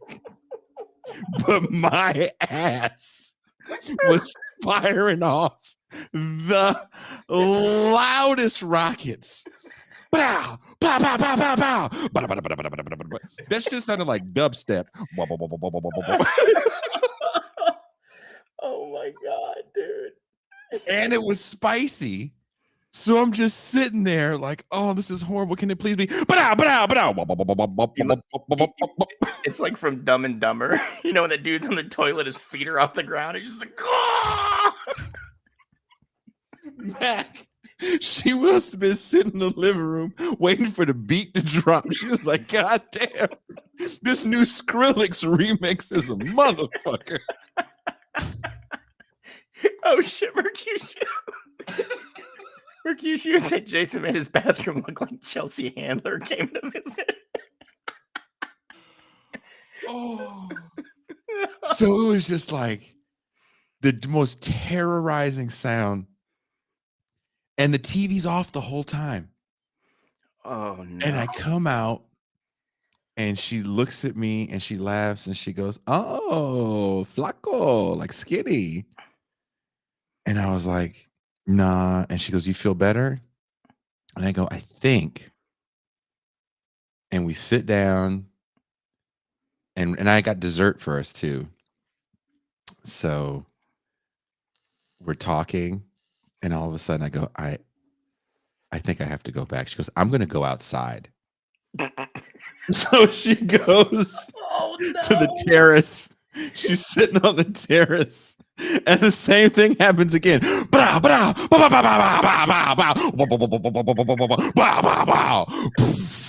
Like it's just. Oh my god. And I'm just sitting there going, well, I'm glad I got that portable bidet thing because that's really gonna. I'll have confidence when I'm done at least. I mean, that's the fucking worst. See, I made the mistake of meeting like somebody the night before, like at a bar. Mm-hmm. And you know, when you're drunk, you're like, I need some food just to like soak up some booze. And I went to Taco Bell, right? And I've had freshly cooked Afghan food. I've Oh eaten my all over God. I've eaten all over the world. Mm-hmm. I've conditioned my body to have the worst in it, right? Mm-hmm. So I smashed like two grilled cheese burritos with steak. And I'm like, yeah. So I wake up in the morning, you know, take my post booze shit. And she like calls me back. This woman I met the night before calls me back and was like, hey, you know, do you want to go out tonight? I'm like, hey, I think a couple people are coming over to watch a UFC fight. So do you want to come over? She's like, yeah. So needless to say, when she gets there, there's like 12 dudes and like 2 other women there. It's already kind of like a weird vibe. You know, dudes are just sitting there watching grown adults beat the shit out of each other. And I'm like, yeah, you know, so I'm like, it's time to crack a beer, right? Dude, I sipped that first beer and keep in mind there's like 15 people in my tiny apartment. And I swear to God, everybody heard my stomach just like lurch. Right. And I'm like, I do one of these, like, oh. And it's my apartment. And I'm like, and you couldn't trust a fart in your own apartment. I'm like looking around. I'm like, no one's gonna see me go down the hallway and take a shit. Mm-hmm. Except it was the Dumb and Dumber shit where it just like all the booze from the night before infused with the Taco Bell. Ooh. And I'm just like, oh, God. And that's such a horror. Like those alcohol shit smells. Mm-hmm. Oh, Awful. Right. So it came and went fairly quickly, but like you said, the smell just stuck around. So like I sneak into my room and grab a candle. Mhm. Big day. I light that shit up and I see like one of the other women, not the one I was like talking to, go to the bathroom. And I was just like, oh no, this is it. And dude, she walked out and she might have been green. Like it just and all three of the women left, and my buddy looks at me and goes, hope it was worth it, dude. And I was like, it's my house. Leave me the fuck alone. Dude, the sad part is that's not the worst experience I've ever had with, and this is the last one I'll tell. The Mac and Jason shitting our pants hour. I'm gonna start clipping all these because I think this will help the show grow. There was a woman that I had known from years ago. This was a few years back. But I'd moved to Mexico. And we would always meet up with each other, but we'd always be one of us would always be in a relationship. And so we finally had reconnected, and we weren't in relationships for the first time. And we were going to meet up. I had gotten an Airbnb because I came up to see my kids. And I didn't have Taco Bell, but I did something stupid food-wise. Yeah. Probably Like when I drive up, I'm drinking an obscene amount of coffee. And then if I'm like, I think I should eat because I'm just drinking all this coffee and I'm shaking. So then I eat like McDonald's or something like that. So it wasn't a good combination of things. And so this very wonderful, intelligent woman and I finally have this moment together, right? After all these years. And there's only one bathroom in this Airbnb. It's one of those things where it's like a side house of a really nice house, but it's like really, really cool in Berkeley. I had a really cool garden and all this other stuff. And even the side house was like really, really kind of badass. And the shower and the toilet were in the same place. So it was like I know that sounds weird. Yeah, it kind of does. Would you have to put like your feet in the shower to take a shit? Not quite. It was really...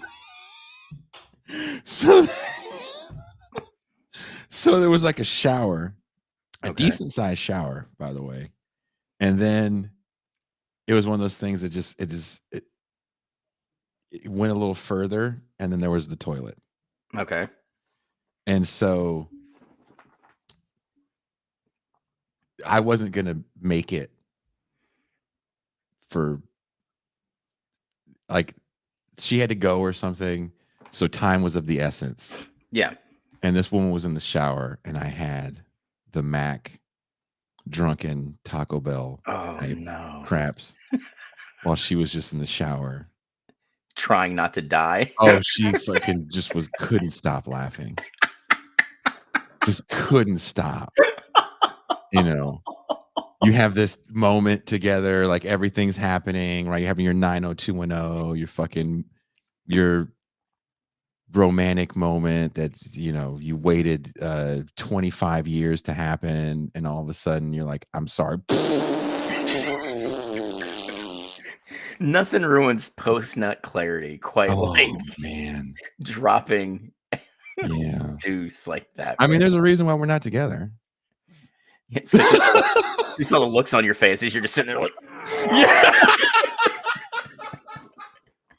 She's just like, oh man, I thought maybe you were the one, but I mean, women can put up with a lot of weird shit. Like they see our faces when we nut, but I don't want any woman to see my face when I'm shitting. Imagine someone just looking you right in the eye, cracking the fuck up. Oh God, no. It's just like when I tell people, like I'm never taking a woman on a Pastor John, Jesus Christ. like people are like, yo, we got this great burrito place in town now. And I'm like, I'm never taking anybody there. And they're like, why? I'm like, because I don't want anybody to watch me eat a burrito. Like the shit gets in my beard. I'm just like, I'm like making sex noises eating this if it's good. Like I don't want anybody to watch me house a fucking burrito, let alone somebody I would like to, touch my bits later on. Cause like That is the most unattractive thing in the world, is to watch someone eat a burrito. And you know, Matthew, I did that time. I did. It was a total and 100% evacuation. I wasn't proud of it, but the smell it was. I'm looking at some of these comments, dude. I'm looking at some of these. I know a guy that called Taco Bell the poor man's enema. Yeah, yeah. Well, I mean, Reclaimed, I'm glad you watch it so you can feel better listening to Jason and I embarrass ourselves. Oh, dude. Yeah. Oh, dude, I'm gonna embarrass the shit out of myself. Like, I'm Yeah. not. Yeah. No, it's the worst thing ever is when you like imagine, like, I'm not trying to like over exaggerate. This was our first date. Oh, This man. woman and I. Yeah. See, now Yeah. what did we learn, Jason? 3 chiles most for your beans and rice sauce, and maybe half a pot of coffee, right? I'm just saying, you know. So, dude. Oh. And you think you got it covered. I was like, I just need that, and I drank too. Yeah. Well, I mean, you got to find the happy balance, because when we start the post-sex coverage, I don't need you running off to take a shit, and leaving, me and I trying to cover when it's a 3-person job. I was cutting the clip. I was cutting the clip because I was like, how did we even get there? Because where do you start the clip? So I do start the clip at us talking about being old. The clip is called Old Guys and Post-Coital Press Conferences. And literally when this show is over, I'm going to put it up because I can't wait to fucking put that shit up, because I hadn't laughed that hard, and I was like, dude, I wasn't feeling well that day, and you fucking saved me. You were just Dude, that's what we're here for, man. That's when one of us is in a bad spot, we always pull each other out. And honestly, who comes up? Well, I mean, I'm with Tony on this one, Jason. Yeah, if you can have ass gymnastics like that, and she sticks around, like that's kind of a keeper. well. So this recent thing that happened last Saturday, she cracked the fuck up. The second time it happened, she thought it was even funnier than the time before, and then we got into a whole debate about bidets, because she was like, that's kind of suspect in their own language, and I was like, well, if your kid falls in shit, do you just smear it around on him, or do you fucking hose him off? Right. I mean, dude, I got spoiled when I traveled, man. Most of the places I went had bidets, and that's a luxuriating Oh thing, man, right? Fuck. Get a little fragrance in there. Dude, yeah. And like you said, why would you just smear shit around? Right? My whole asshole smell like lime coconut. That's right. Maybe a little lilac, just depends on what I want. She said, why would you do that? I was like, so you can fucking bury your head in there like a goddamn ostrich. That's why. That's right. Baby, I keep it clean in case you want to get weird later. All right. That's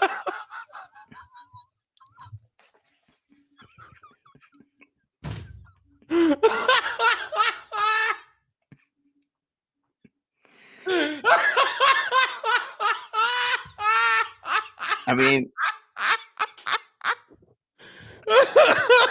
some people are into it. This is the judgment-free zone here when it comes to weird sexual predilections. I support all of you and what you're into. Maybe you want one knuckle, maybe you want two, maybe you want all the way up to the hand. I don't know. It's up to you guys.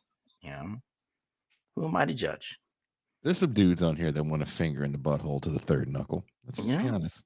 Yeah, and you're probably into pegging too. And you know what? No judgment.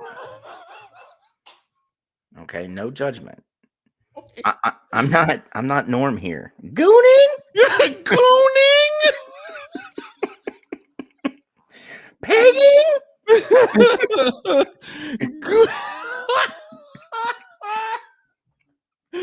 JC says communism is when everybody's wait, where did it go? When every bathroom has a Japanese robot toilet? Yes. We've achieved true communism when everybody's got a talking robot toilet from Japan in their bathroom. I have to show you this picture. I don't know why this picture made me laugh as hard as it did, because it shouldn't have. Let me see if I can find it.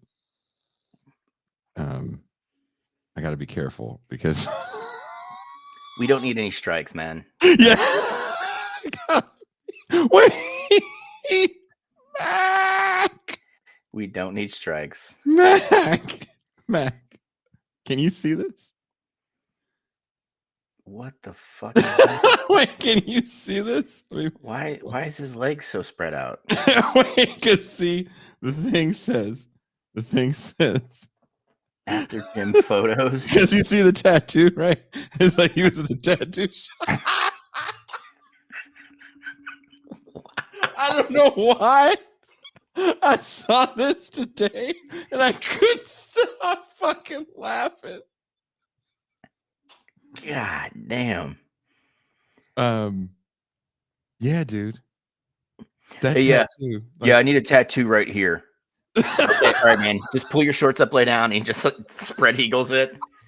What are you doing, bro? I need you to get in there nice and deep, all right? Like almost to the grundle. Almost. Who thought that's a good tattoo placement? I have a feeling he got that done in somebody's kitchen. I just love the animated. Yeah. They said he was at the Bro, we used to live in a society where Twitter was fun.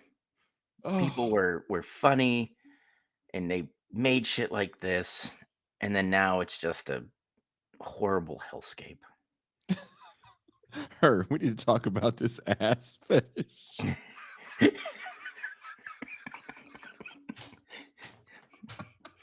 Jason, so gotta ask. You pulled a Stifler and said 2 fingers, better make it 3 last night. Kind of threw me off.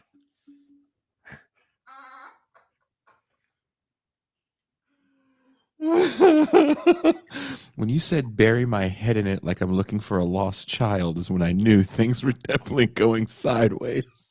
I was wondering what you were doing with the fleshlight, and then you said, "Get in there, baby. I need your nose to hit my colon."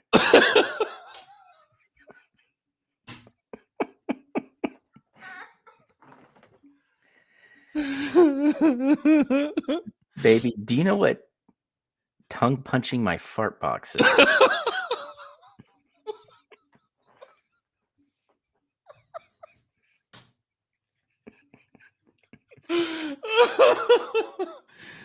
I need you to look around like you're trying to find lost treasure. I heard the weirdest pickup line this past weekend, though. I heard, what was it? Oh, I would drink your bathwater just to have 2 minutes with you. Ew. Yeah. Oof. Guy actually told a woman that. And she said, ew. She said, I make a living training horses, and my bathwater's kind of gross at the end of the day. And he was, Jason deadass goes, bet. That was it. That's right. That's right, JC. Never go ass to mouth. Nothing blew my mind when you see Rosario Dawson in that film go, sometimes you go ass to mouth. And I'm what just movie like, is that? Clerks 2. Oh, okay. Because I'm like, I didn't see that Rosario Dawson film. It sounds great. Well, I love Kevin Smith. Like I've always enjoyed his movies. And Clerks 2 for me was just amazing. Rosario Dawson, who, granted, she was fucking that senator from New Jersey for a little bit. She was. I could look past that though. You should. I should. I'm gonna shoot my shot. Rosario, sup, girl? How you doing? Oh, dude, there's people that are listening to this show that you have no idea, because I got hit up by a relative. I'm not going to say anything yet until we book the show, but I got hit up by a relatively decent size celebrity / political figure. Oh, I don't know how much you know about hip hop, I but know a little bit. Just a little you bit. might not know who this cat is. Yeah, probably not because I've been hiding from shit like this lately. My son tried to explain like who I Show Speed is to me, and I'm like, what? He just does dumb shit on the internet? And he's like, yeah, but look at all his YouTube followers, and there's like 11 billion followers, and I'm like, what the fuck? And he's like one of the Paul cronies, you know? Ugh, can't stand the Paul brothers. There's a rumor Cory Booker may be a dude. Uh, That I just put it in the private chat. oh, yeah, I see that. I see that. I don't know if you remember that guy. I do. Yeah. So it's gonna be a spicy one. Oh, Yeah, that's yeah. that'll be a Spicy, good one. spicy That'll one. be a Yeah, yeah, yeah, dude. Especially with what's going on right now. It's good gonna one. be a super, super. So when I got hit up by that, I was like, no way. Like Jason got moist when he. I did.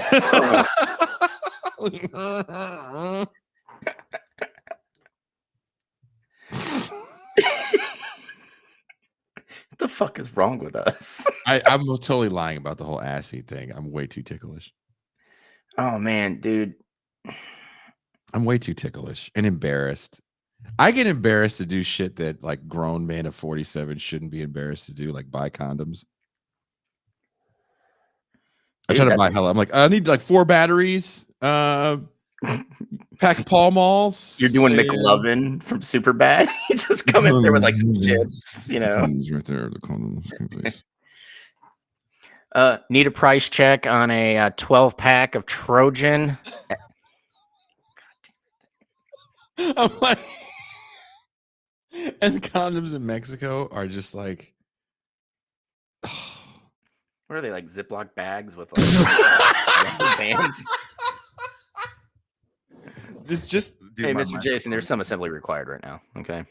They're it's like the brands are like brands I don't trust to protect me from sex. Yeah. I mean, Like there's a Playboy brand. I'm like, I don't trust you. I just don't trust you. no, I feel like that one would break pretty quick. Right? And and you like to tell like, no, not the Playboy ones. The ones over the yes for her pleasure. That's apparently all you have. Obviously, duh. That's why I'm doing this.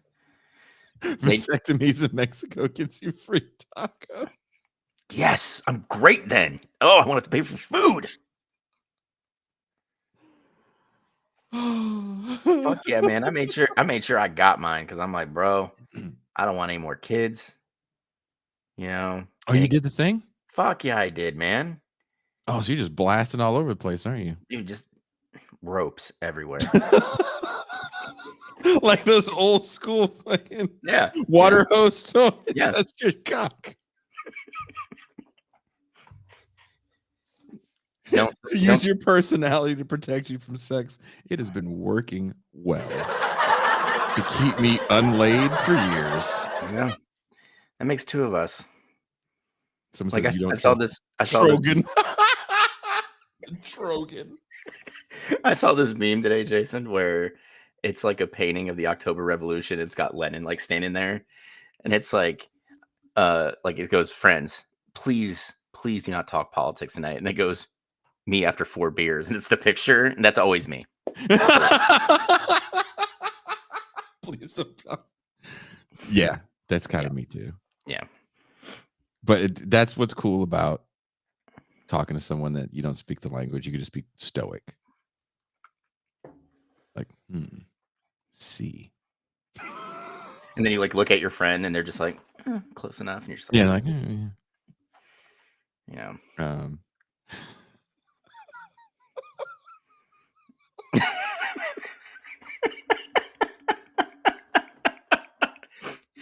Like you just like pull out proof of a vasectomy, and like all the the street taco vendors are like, yeah, here you go. You're just like, yes. Condom is a cut off water hose with a zip. I mean, dude. I just don't trust the Playboy brand of condom. I wouldn't either. I mean, when you see it, you're like, oh, I need to get a condom. And you're like, what brands do you have? And these don't look. and everything is flavored. Yeah, see, like, I'm not gonna lie, dude. I don't like getting head with a condom on. I hate it, right? And I've dated a few girls that have had like, we're like, "Yeah, you gotta wear rubber if you want me to go down on you," and Sure. I'm just like, "Ugh." Yeah. Yeah, there you go.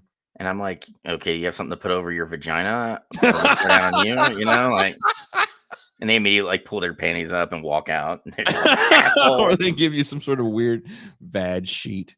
Yeah. Oh god, because that's what I want. I'm terrified. Like, if I ever threw it out and they, like, pull it out, they're like, like, stretch it out, and they're like, "Alright, there you go, man." Just like, "Oh, fuck." Like a fitted sheet. Yeah. And Isaac, I have not, but I will definitely check. Greg Stoker. Okay. All right. I can do it while I'm at work tomorrow. Because tomorrow's my last day of work for the week, dude. I had Oh, to take lucky you. I had to take a PTO day because I have to use it before November. So I was like, fuck it. I'll take it Friday. I want to ask you this because one of the things before I didn't know we were going to take this left turn into, the dumb shit that we've done literally. Yeah. Um, Yeah. I mean, it's okay.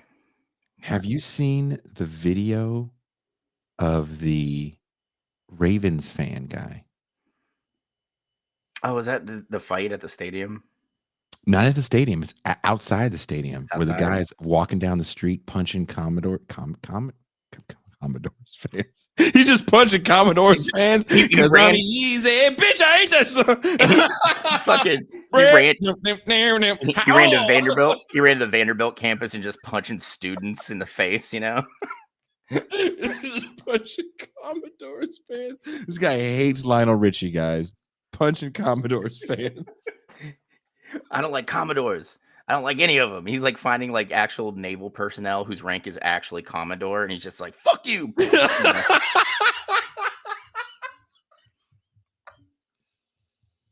She's mighty, mighty. It's like somebody puts Commodores on the jukebox. He just like appears out of the floor and punches the dude right in the face.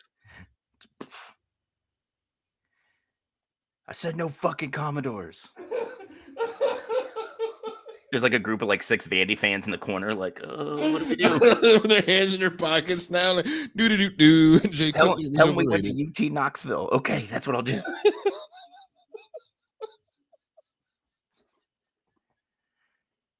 Oh my god. He's punching Commodore's face. Dude, he rolls up to Nicole Richie's house and like punches that good Charlotte dude she's with, and then hits her. Starts pushing their kids over. It's like, fuck you guys. I'm not even in the Commodores. Up, bitch. He's not my real dad. Did I tell you? I told you I met Nicole Richie, right? No. And the little guy from Good Charlotte. I want to beat up both those guys. Is that bad? She was so nice. I mean, I figure she played an exaggerated portrayal of herself. Fake. Yeah. I'd never met Paris, but meeting Nicole Richie, I was like, because we talked for a little bit. Her and the little guy. What's the lifestyles and the fucking I know their last name's Madden, but like I don't know which one's which. What was the name of this shitty band? Good Charlotte. I shouldn't say that because I'm going to get an email like, "Hey, we want to come on the show." Yeah. Or both Maddens just like show up to your place. You're like, you want to fucking shit on our music? And I look down. Excuse me, little white man.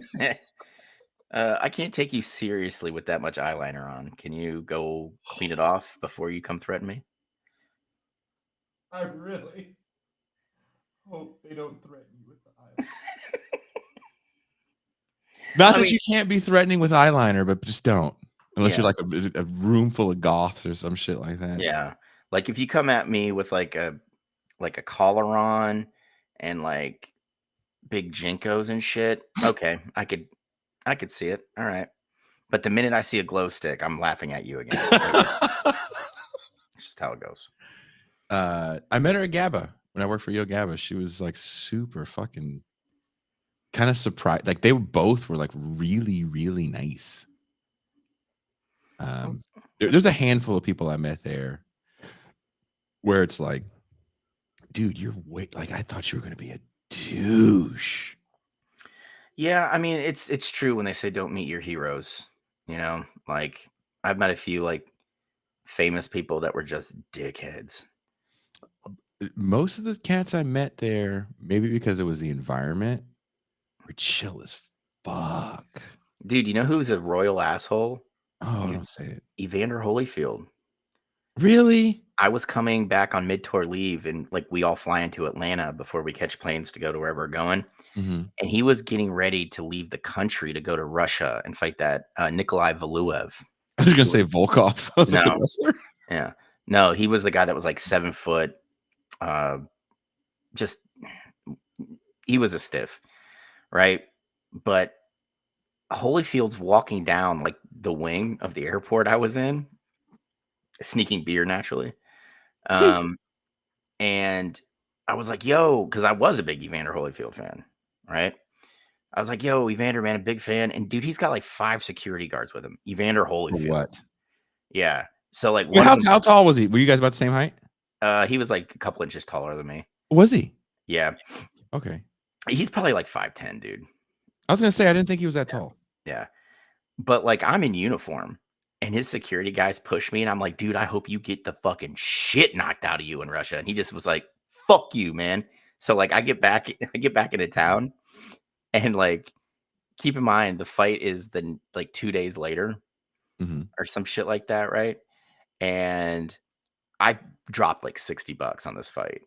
And my ex was like, why are you don't even like these guys? And I'm like, you're right, I don't, but I want to see someone get the shit knocked out of him. And Holyfield did. He got his shit pushed in. And I was like, yes, you fucking midget asshole. I'm so glad you got your ass kicked by this stupid Russian fuck, you know?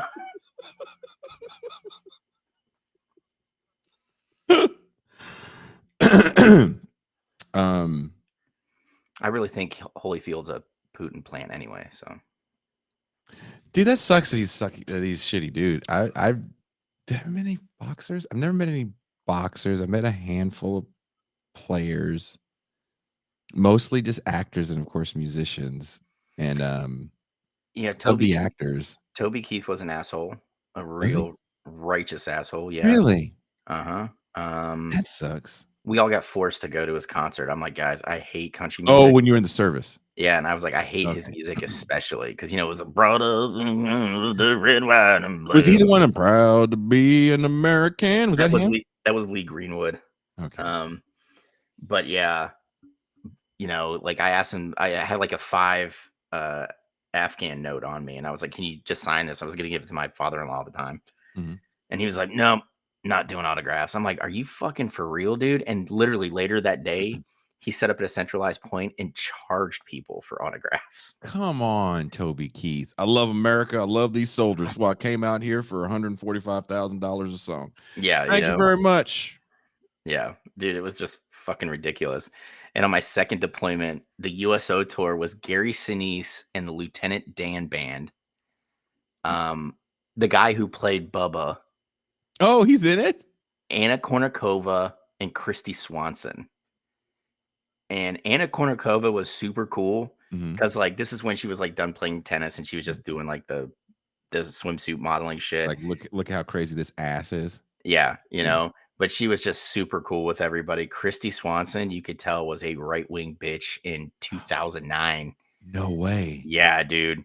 And like Really? I had a super crush on her from Buffy, right? Just this was my dream girl. And dude, she went off on this tangent with somebody that had her sign a picture of Ronald Reagan and just went on and on about how great Reagan was. And I'm like, nope, I'm good. Just done. Really? Yeah, dude. That sucks, dude. Now I don't want to. I'm doing that singing with Ben Tuesday in LA. I don't want to accidentally run into Christy Swanson. Definitely don't. I mean, I do for so many other reasons. Dude, I'm not. I mean, I'd be like, holy shit, you were in Deadly Friend. The sad thing is I would have a couple vodka sodas and be like, you know what? I could change her. I could do it.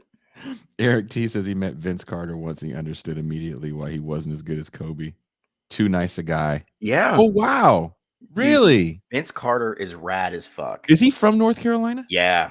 Yeah. Really? Mhm. He is super cool. I got to meet him. Like, I don't know if you remember, but the Marlins and one other team played a game on Fort Liberty, and he showed up with like a bunch of other like North Carolina celebrities, dude. And he was like, J. Cole was there. So like they were so cool to everybody, man. They stayed for hours taking pictures and signing autographs and shit. It was, dude, Vince Carter's fucking super cool. I'm so glad he got a call to the Hall, man. Like, if anybody deserves it, He uh, played for a long time. 21 years. That's a long fucking time to do anything. It's a long time to be a mail carrier. Yeah, dude. If Just, you're like a teller at a bank for 21 years, like, damn, it's a long time. yeah. So apparently you haven't seen this guy. No. I'm going to warn you now, Mac. I'm not going to play the audio because I don't want the stream to get pulled down. Does he use racial? I wish. Oh. I wish. But he is the new 80s bad guy. Oh, stupendous. Here he is. So what he's doing is he's walking down the street looking for, I almost said Commodores again, Commanders fans. Just to fuck with? To fight. And look what he does. What? Oh, they didn't show it? I'm sorry. I'm so sorry. Did he punch a woman? No, he punched this dude. Maybe they'll show it. Wait, you're being awful. So, hold on. I don't know what's worse: our guest bailing on us with short notice, or this fuckstick who puts this videos. It's even worse without the audio. Here, look, I'll find a better version. There's just so many versions where people are talking over it, and it's like, dude, just shut up. I don't care about your commentary. And so there's a lot of stuff that's coming out about the guy. I don't know how true it all is. Okay. Right? Like, some people say they found who he is. Apparently he got fired from his job because they put his Facebook account up. Apparently there's people that have said they knew the guy growing up and he wasn't a good dude. Apparently he's got a really rich dad. Oh, well, that makes sense then. There's just a lot of stuff coming out about the guy that, again, I don't know Yeah. how much is true and how much is not. Hold on. I found a video. So here it is. Okay, so the guy is literally going, show me one. There's someone behind him with camera phone recording it all. And Lamar Jackson did like the original video, by the way. So here it is. Kick that guy. Bam. God damn. Smashes that guy into a wall. Mind you, those people were literally just standing outside. What? They weren't saying shit to him. He was literally just walking down the street, and he was like, where they at? Where they at? Ravens, baby. Punch that guy. Then he turns around, he flexes, he goes, I'm undefeated. Yeah. So people found out who he was. And the thing about the whole thing for me is I'm not a big fan of doing the internet sleuthing unless you're going to find out if the guy got arrested right then and there. And what's shocking to me is that no one bothered to, because if you look, there's people taking out their phones. Yeah, rather than actually stepping in. Just stepping in. We've all done it. I feel like all of us that's watching this show right now, even people that are watching that we don't see in the chat, have probably stepped in between an altercation to make sure something doesn't happen. Yeah. Right? Or maybe called the cops. Right? Because I don't care how fucking I'm so abcab. It's like, that's cute. But if there's a guy walking around doing that, you're going to go to pound me in the ass jail or pay a fine.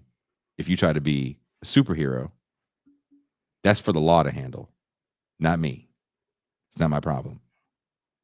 But I don't want this guy to punch me, you, if you're with me, right? And no one call the law because everybody's got to be a witness. And that made me feel kind of odd about watching this. Like, damn, everybody's got to be a witness. Yeah, and see, like, the thing is, it's like, you know, he's got someone following him with a phone out already recording. Like, he knew what he was gonna fucking do, Oh, yeah. Oh, you know? he's looking. We don't know how many people he hit before this part of the video, you know? Man, I'd break my foot off in the words of my uncle, I'd break my foot off in his John Brown hind parts. But that's the thing. I know if we're not being threatened and we see this happen, if we can step in and be like, no, right? And he maybe keeps walking or something like that, I'm going to call law. Call me a bitch if you want to, but what are you supposed to do in that situation? Break his That nose. that man that got knocked out, no one's trying to figure out who the fuck he is, Yeah. right? So I don't know if people really understand what happens when you get knocked out Yeah, on dude, the sidewalk. brain injury. He could have a cranial, fracture from falling backwards. Like, that's the type of shit you gotta look at. Now, I will caution everybody, if you witness this, do not move anybody who's been knocked out on the ground. Please do not. Do not move them. Just check for responsiveness, and the easy way to do that is to flick their eyelids. If you see movement, there's no, like, well, they received a brain injury probably in the form of concussion, but there's nothing like super. Well, a concussion is serious. There's no there's no brain damage, is what I'm trying to say, right? Mhm. Or you can do a sternum rub. A sternum rub, you do it nice and hard, you're going to get some sort of reaction. And they're going to be they're going to be able to function. Um, but yeah, like, I never understood this. Like, I consider myself someone who can take care of themselves in a Mhm. physical altercation, and you know what I don't do? I don't go out looking for shit, man. He's literally looking for all the smoke, as the young people say. Yeah, and the thing is, he picked 2 people that had no idea what the fuck was going on. Much smaller than him. Yeah. Oh, this guy's a great. He's do shit. What I can't even think of a word. Horrible. And what pisses me off is when you see shit like this happening, people are also afraid of being called a name. Yeah. Oh, that's Karen behavior. What? You're being a this. Check it. I'm 47 years old and I'm not finna go to jail for you. No, I'm not going to jail for I'm anybody. I'm not finna I'm not gonna talk to the law like with cuffs on my hands. I'm not trying to talk to my family behind a plastic wall. Mhm. I'm not trying to shit with no door. No, and I'm not trying to, like, yeah, I'm good. Like, I'm not trying to go to prison, because the sad thing is I wouldn't get picked by a gang, and I would just be raped by all of them, okay? Like, that's just how it goes. I'm a pretty man, okay? Tony says it takes a real badass to sucker punch a dude Yeah. half your size. Oh, this guy, look. Again, what pisses me off is this asshole. Fuck are you doing, dude? Yeah. Fuck are you doing? Right here? Not cool. Not cool. God, that guy folded. And you try to smash dude's head into a brick wall.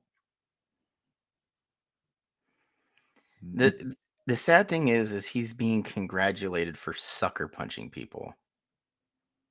So there's a group of assholes running around terrorizing the area. You know who I blame this on? Paul Tagliabue. I thought you were gonna say James Spader. No, no. James Spader's blameless in this. Paul Tagliabue. Because if he didn't allow Modell to move the Browns to Baltimore, there'd be no Ravens. Oh, Eric says they doxed the guy that filmed it too. God damn. You know, I'm not the biggest fan of that shit. I just there's just something somewhat like if you're afraid of the Karen behavior or what people want to call Karen behavior, and you know how we feel. I personally feel about that shit. I've seen too many dudes act the same way, so I don't have a gendered name for that bullshit. It's But curt. It's curting. That's what it is. It's curt. With a K, not a C, a K. I don't Kurtz, have a name for that bullshit, like I Kurtz said. and Karens. I just made But that up. I made that up. I was about to say I don't have a name for that bullshit. Copyright, trademark. But it's like, dude, you're there in the moment. All these this is outdoors after a football game where the Ravens play because they played in Baltimore or they played in DC. They play in Baltimore. No, they played in Baltimore, right? I believe so, yeah. So this dude is running around Baltimore, a gentrified Baltimore, and trying to beat the shit out of whoever he sees. And people's response is, I'm going to record it, upload it, and I'll have moralizing responses about how horrible this person is, but I don't want to do anything about the behavior other than wag my finger at it. Mhm. And maybe I'll get with these people to try to, bust this guy out, and I'll send a fucked up message to his job and this, that, and the third. It's like, but you could have stopped that dude from getting punched in the face in the first place. Yeah. I mean, for me, it's like I'm not a big fan of the internet sleuthing either. One, because I'm too lazy to really get into it. And two, sometimes it goes too far. I've seen some instances where like kids were harassed, which I cannot stand. Don't blame the kids for the sins of their parents type Yeah. thing. Yeah. But at some points, for me, it's kind of like a poetic justice. Like you decided that you were going to go to a fast food restaurant, verbally berate and then physically assault somebody that worked there. Oh no, you lost your six-figure gig at a real estate agency. I don't feel bad for you. I'm not weeping for this man. And if he apparently he lost his job. Apparently, I don't know. Again, I Yeah. don't know what's real and what's not. There were so many things that came out about Hawk Tua that weren't true. I can't believe everything that came out about Okay, this man. before we even go on, can we address the elephant in the room here? Hmm. How does she have the second most listened to podcast on Spotify, bro? And you and me are down here in the trenches. Me and Toussaint talked about this because I not upset about her fame, but and I talked about this with Teray too. 20 years ago, when you had some sort of celebrity, you had to do so much horror shit to try to stay famous. You had to do the talk show circuit. Mhm. You had to attempt to write a book. That was going to take forever to come out. And then your fame was dry by then. So then you're doing celebrity boxing and all this crazy shit just so people remember your name. Celebrity Big Brother. Tanya Harding, Yeah. right? And then you don't get a redemption song until someone sees you're like fucking 30 for 30. And then you get a movie like I, Tanya that somewhat humanizes you.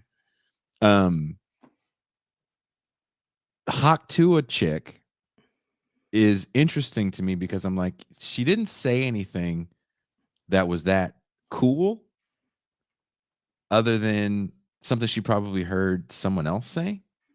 She loogied on a cock. Like, I first of mean all, it's kind of gross. yeah, too much spit dries it out and doesn't It's make it as just, fun. I don't want you to like, oh, please. You got a Yeah. cold? Yeah. Did You did can you be take your sexy with that shit. did you take your sinus medication before coming in? Do I you have have a surgery thing or do you have a I have Flonase here if you need it. Flonase? You get a bitch of Flonase. Just please put my dick down. Take the Flonase, put my dick down, please. Yeah. Thank you. Thank Just you. give it Thank 10 you. minutes to kick in and then we'll get Well, right back maybe I'll to it. think I can't. I can't. With the it's too much. Too much.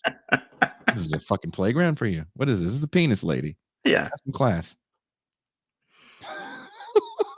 Yeah, I just that shocked me, dude.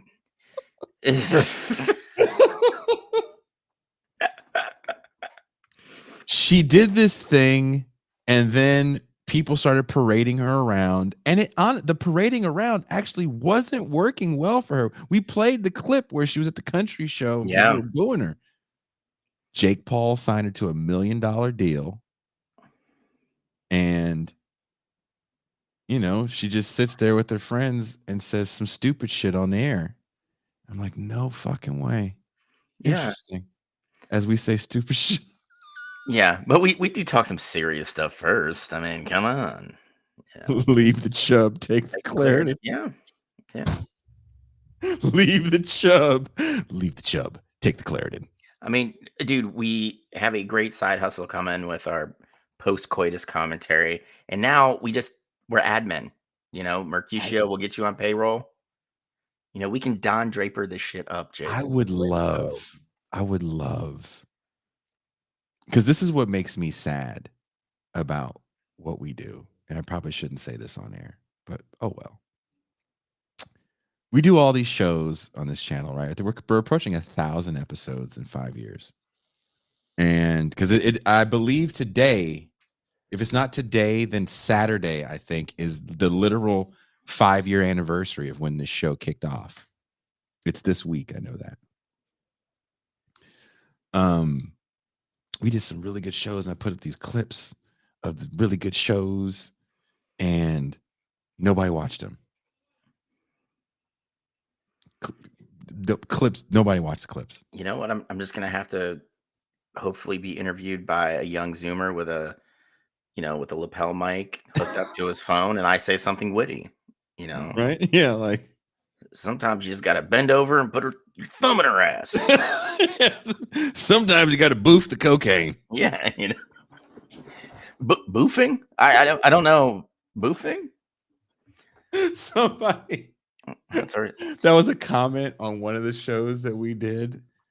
I don't know how boofing came into the discussion, and someone their comment was like, "What the fuck, boofing?" I mean, thank you, Brett Kavanaugh, for bringing that back.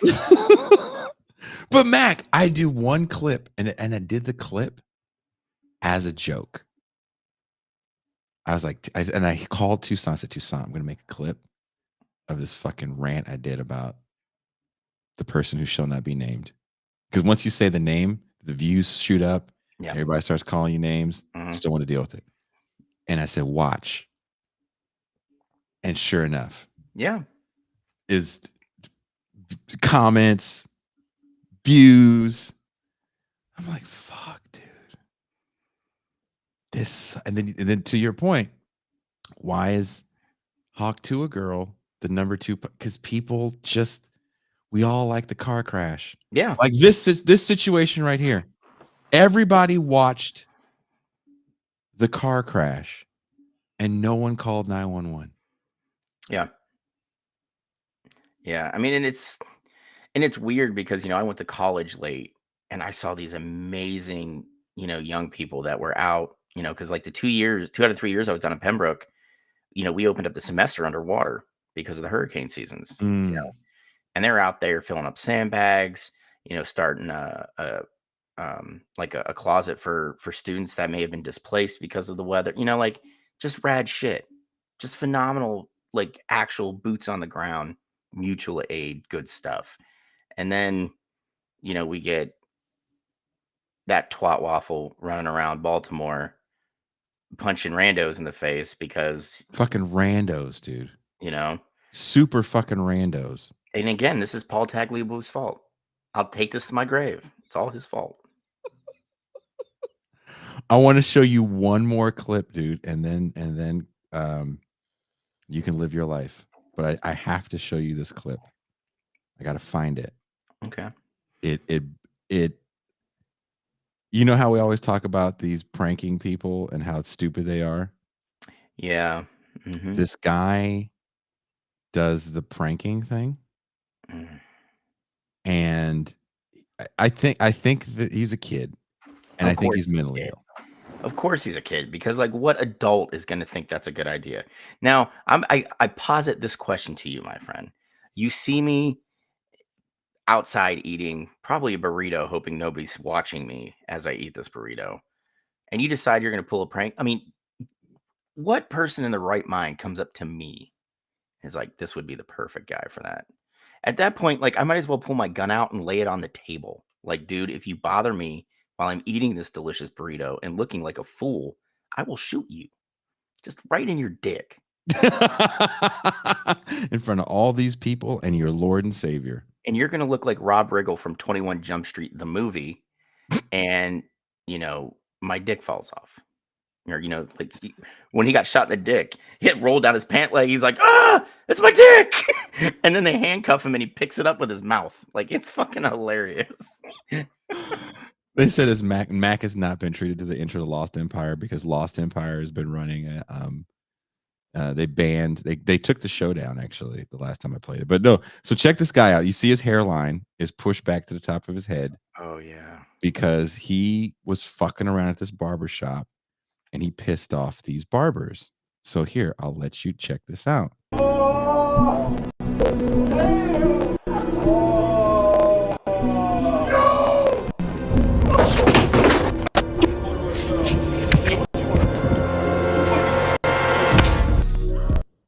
I will have to say, these barbers, he got this. This is the luckiest kid in the world because he walked into a barber shop.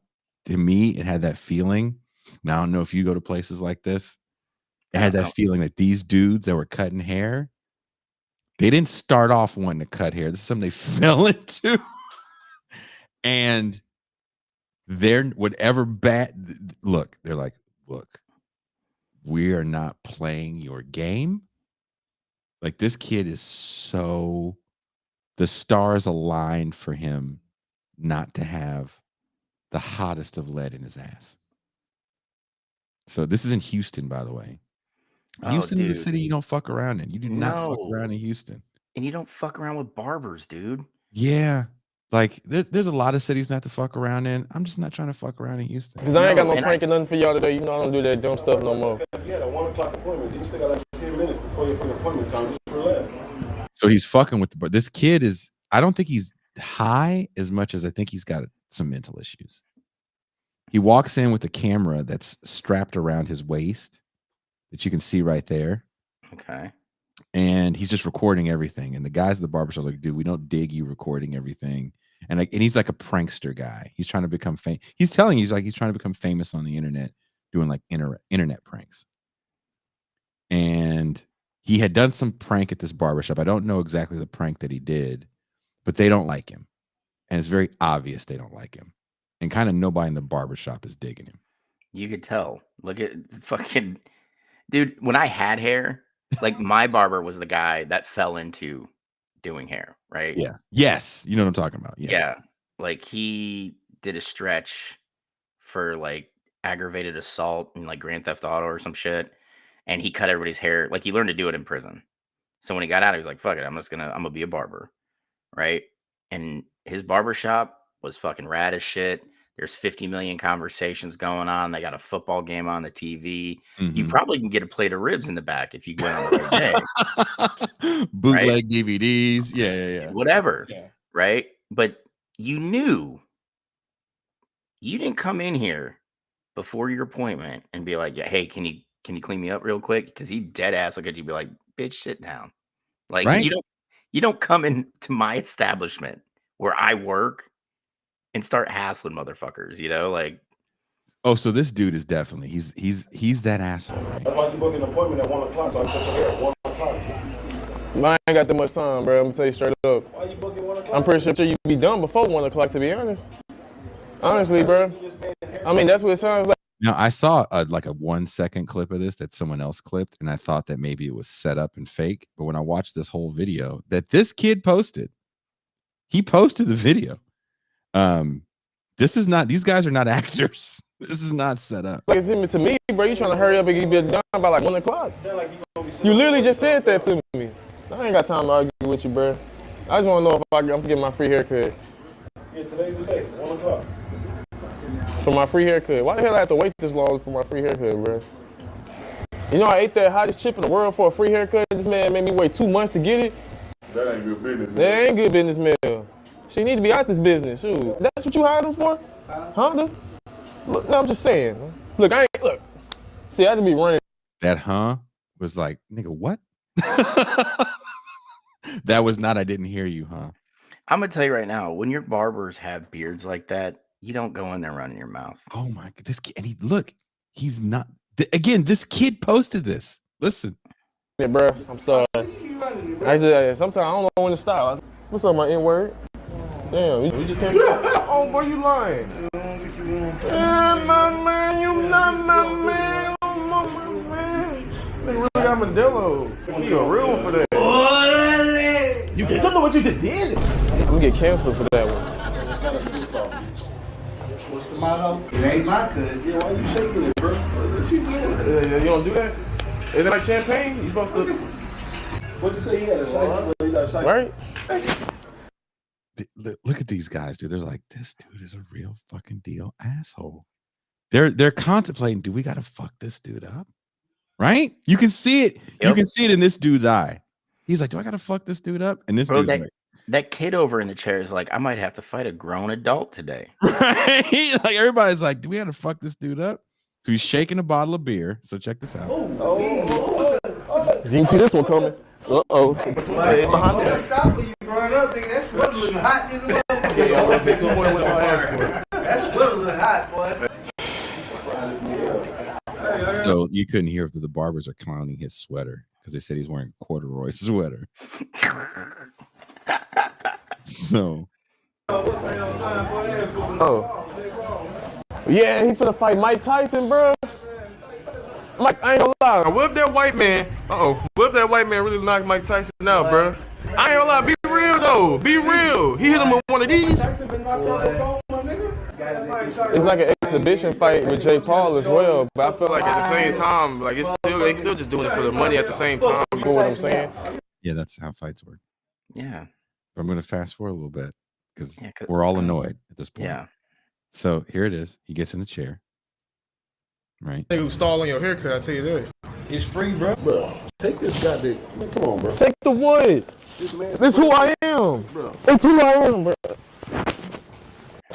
what the fuck is wrong with you? Dude, what is wrong with you?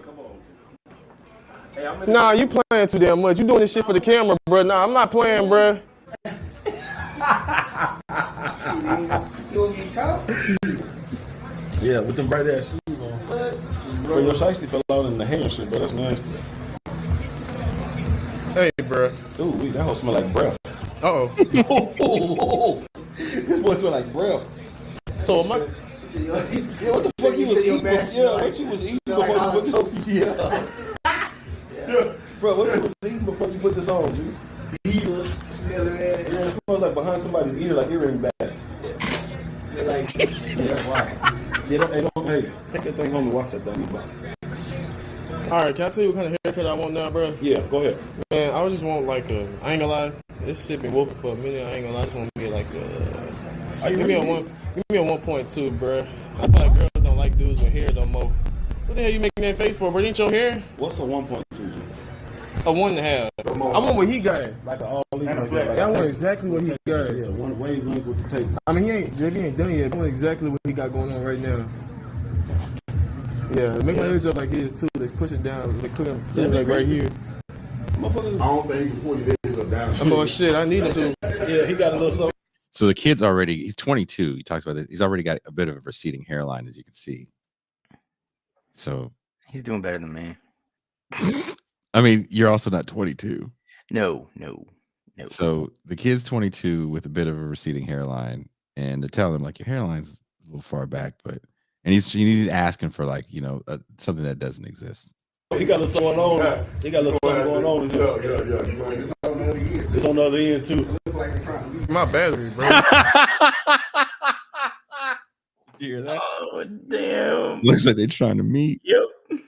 So Damn. See, y'all he's got a niggas fucked later. up hairline. I just want to flex this camera. You know how much I pay for this mug? Don't know. Y'all, this is the next best investment in my life. Bro, if you start moving your head, I can start cutting it, bro. Why you trying to do all this stuff? All right, bro. Hair still be getting somewhere in my neck and everything like that. It's because y'all be moving, bro. Are you sure? Back in my day, barbers would just take that other hand and... Did you just say you was 22? Is this my hair? Yeah, did you? Yeah. Oh, you don't want that short, bro? I ain't gonna lie. I remember one day... 62-year-old nigga hairline.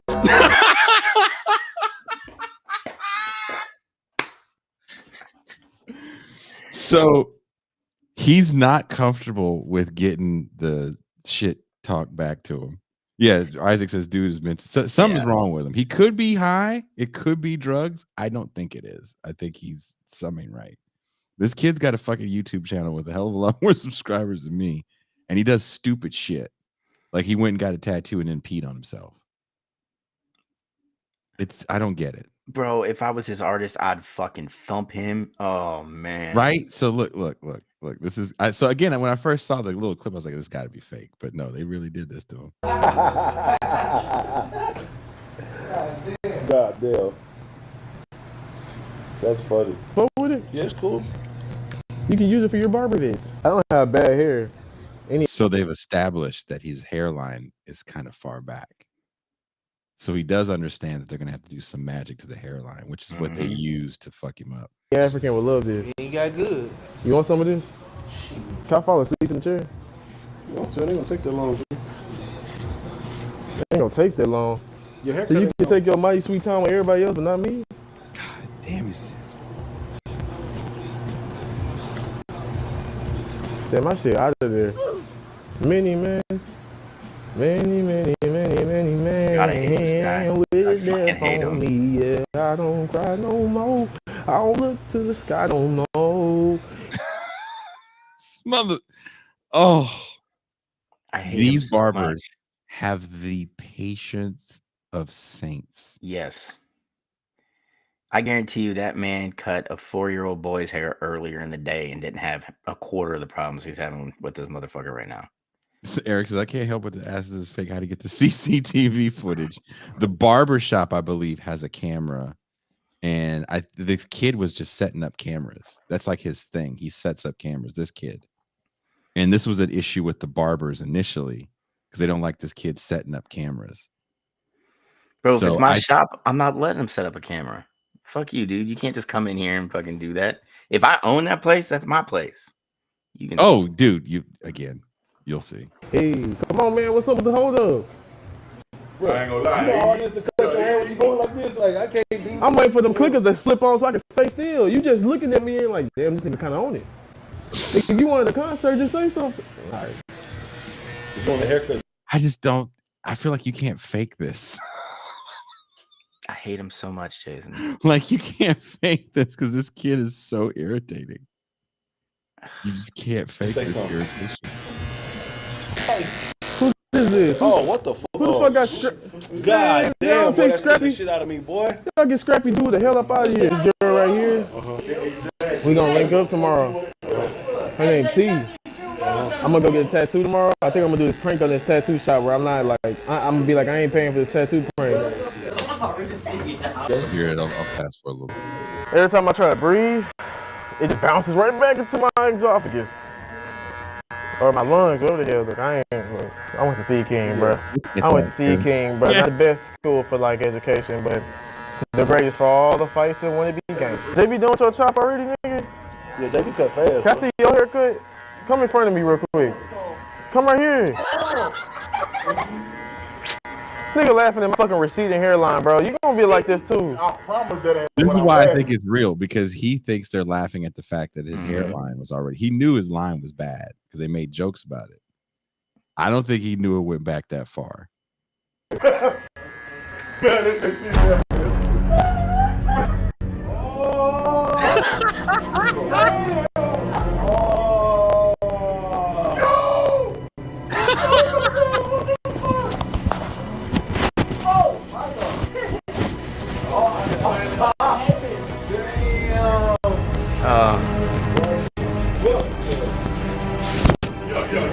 He giving him a hat. Well, that barber's a Bronco fan. He was talking shit about Bronco fans. Wow, bro. Stop. Don't fucking record me. Do not fucking record me, bro. Ollie, I told him to put my little niece on camera, bro. What I'm saying is when I see your video, bro, if she on your video, bro, you know what's wrong. I told him that. And he put my little niece on camera anyway. Come on, man.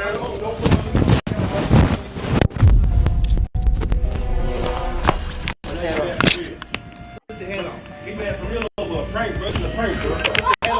Put your hand on. Put your hand on. Mac, would you fuck this kid up? Oh man, I would have rocked his shit, dude. I'm gonna tell you right now, if he got froggy with dude, if I was just sitting in there waiting for my cut, I'm beating the shit out of that kid just for acting like you came in here acting Oh. like an asshole. What do you think's gonna happen, dude? Wait till I gotta show you. Oh, here. Put your head on, Jolo. Put your head on. Hey, Put your head on. This camera, bro. This, I quit, bro. So here, I'll fast forward a little bit. He starts to have a temper tantrum. Here we go. Like, she ain't fucking grown, bro. Like, she ain't 20 years old. She can't make her own goddamn decisions. You mad because I put a whole grown lady on camera who can make her own decisions? And you mad, bro. You mad. You mad because your niece wanted to be on my camera, bro. Get on somewhere, bro. You mad because she wanted the motion, nigga. You mad because she probably had... Fuck out of here, bro. Fuck out of here, bro. I ain't got to tell no shit about it. I ain't got to tell you about yourself. I ain't got to tell you about yourself. I ain't got to tell you about yourself. Nigga, go f***ing computer, nigga. How about that? Broke the barber's computer right there. Because he flipped over this table and then just broke the barber's. The barber's like, dude, you broke my I computer. would have fucking beat the shit out of him. And dude is just staying calm. All these OGs, look at him. Everybody, staying calm. I told you I put my niece on camera. You said you wasn't gonna do it. Dude. It's just a little For sure. Nah, yeah, for sure. It's a little Yeah. Prank. It's a little prank. It's a little prank. It's a little prank, right? It's a little prank, right? Authority's gonna be on the way. I ain't finna sit there and joke with you and play around with you. Coming right back, nigga. I'm coming right back. I'm coming right back. Do what? Nigga, I'm coming right back. come right back. Matter of fact, I'm staying my ass in here, bro. Call the cops, nigga. Fuck what you talking about for real, bro. Good. Nigga gonna do this. Not even a prank, bro. This is straight up revenge on some wicked. I play this because this dude is like, hey, the authorities are coming. And at one point he says, I'm not for the young kid foolishness. That's for you young people. I'm going to let the authorities handle you. Yo. You broke my shit. Had a temper tantrum in the fucking barbershop. I'm not going to fuck around with you, dude. It's not going to work out well for you. No. And the thing is, it's like, bro, he's upset that they pranked him. And it's like, bro, you've said the same exact line to Same people. exact shit. Yeah. Yeah. Like, dude, if you get in a fight, like, there's a lot of people in real deal prison that got in a fight and somebody fell, hit their head, done. Yep. Done. And now you got to sit there for, involuntary manslaughter. And you're not really that guy. Yeah. I'm not trying to be that guy for you. No, man, I give everybody in this shop a lot of credit because, like me, I would have had to get up and leave because I would have wanted to hit him. You know what I mean? Like, that would have been my first inclination. But then again, I imagine you could fart really loud and knock him over. The kid didn't want it because everybody in the barbershop was going to beat the shit out of him. It would not have ended well for this young man. No, not even in the least bit. No. And like I said, he walked into the right barbershop at the right time. Because it could have been a few, like you said, maybe two more bad kids before him. And they're just beating. They're just like, turn our cameras off. We're going to beat the shit out of this dude. Mm-hmm. Close the blinds. Bro, they would have dumped him out and nobody would have said shit. Nobody would have said a fucking word. Let's tune him up. Break his camera. Bro, they would have went back. He would have went running to the cops. Cops showed up. Everybody's in there just getting their hair cut, bullshitting. They'd be like, well, we heard there was an altercation here. And I'd be like, no. No, we don't know what you're talking about, officer. We don't have any idea what you're saying. No. You guys see anything? No, none of us saw anything. Why is everybody's knuckles scratched up? We just been dragging them on the floor. You know how we are. You know us people. Well, it is Houston. It's going to be a white cop being racist and shit. So, yeah. But, like, there's moments where it's like, yeah, I got to defend myself. This was not one of those moments. Bro, he got it. I mean, this is perfect because, this motherfucker, he's not going to run directly to another barbershop to get his shit, like, taken all the way down, right? No. Like, he's gonna go make a video to piss and moan about it. And everybody's going to see him look like a walking penis with ears, right? Like, that's... Oh, he did. This is the video from his channel. And the kid doesn't stop talking shit to the customers. Jesus Christ. It's like a 6 head. Look at this. Talking Hey, shit. choose wisely. Please, choose wisely.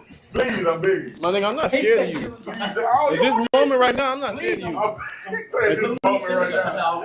I'm gonna give you something to think about later on, though. Nah, yeah, and I'm gonna give you something to think about in that hospital. You keep playing with me, bro. I'm gonna tell you straight up, nigga, stop playing with me for real. Ooh, I That's all I'm promise gonna you. say, bro. And I'm pretty sure he put you in your fucking. Listen, he's threatening people while wearing Crocs.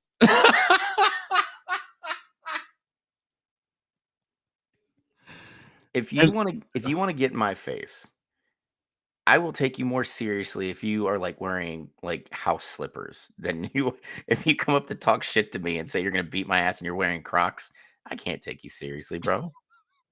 Officer, we have a man saying he's 20, but he has a hairline of a 40-year-old.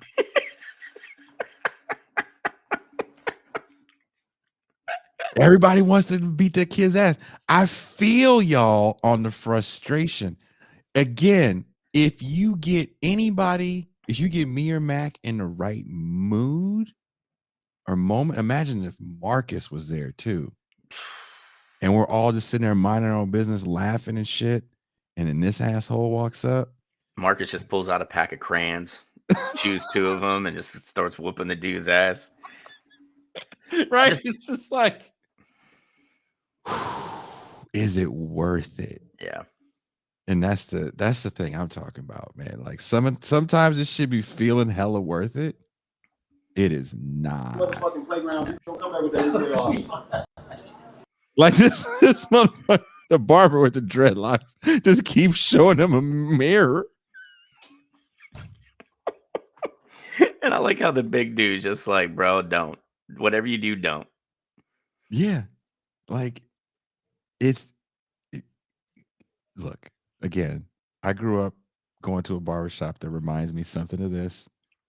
And all these dudes that were being chill were like, we don't feel like burying somebody today. Right? Yep. I mean, and that's like the thing, man. I love like that's one of those things that you don't see anymore, man. Like, let's face it, places like this are getting pushed out left and right by fucking national chains. Yeah. And you know, the thing is like small when you have like actual community of places like this, like the mom and pop fucking grocery stores, they don't allow shit like this to happen. Go ahead and act a fool. We'll take care of it on our own, you know, and you're just gonna look like an ass. You know, we'll take care of it because if we have to like get physical, you're not gonna like it. It's not gonna be good for you. It's not healthy. It's not good for your health. No. Just like that hairline, not good for It's you. not good for your health. I mean, you were showing off a picture of some OnlyFans, you know, star that you were supposed to link up with. Safe to say it probably didn't happen. You know, you might have just went with the whole head of hair rather than having that landing strip where you can put like a Boeing down on. Yeah, they fucked this shit up.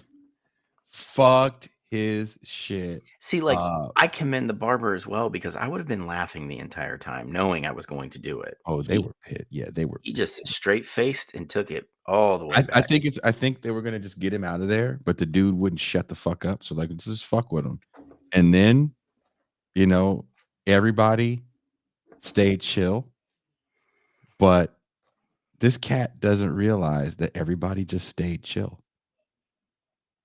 Like, they didn't have to stay chill. Don't come back over no more. But you gotta fix this shit. No, he gonna fix it. I ain't touching you no more. I ain't got shit to do with you no more. Don't try to do nothing crazy. You gotta fix this, bro. Nothing crazy. But this how it is, bro. Look, you got OG right here with the little kids. Mm-hmm. Like, I'm not trying to. At this moment, everybody in the barbershop is against you. Yeah. Bro, they have been since he sat down. Pretty much. You know? But, you know, I know you're the same way. If you got the little ones, defenses are already on super high now. Yeah, dude, super high. My kids are teenagers, and I'm constantly on the lookout. Super high. Oh, so that's how it is? I'm not fixing it. He has to fix this, bro. Come on, big man. How you doing today?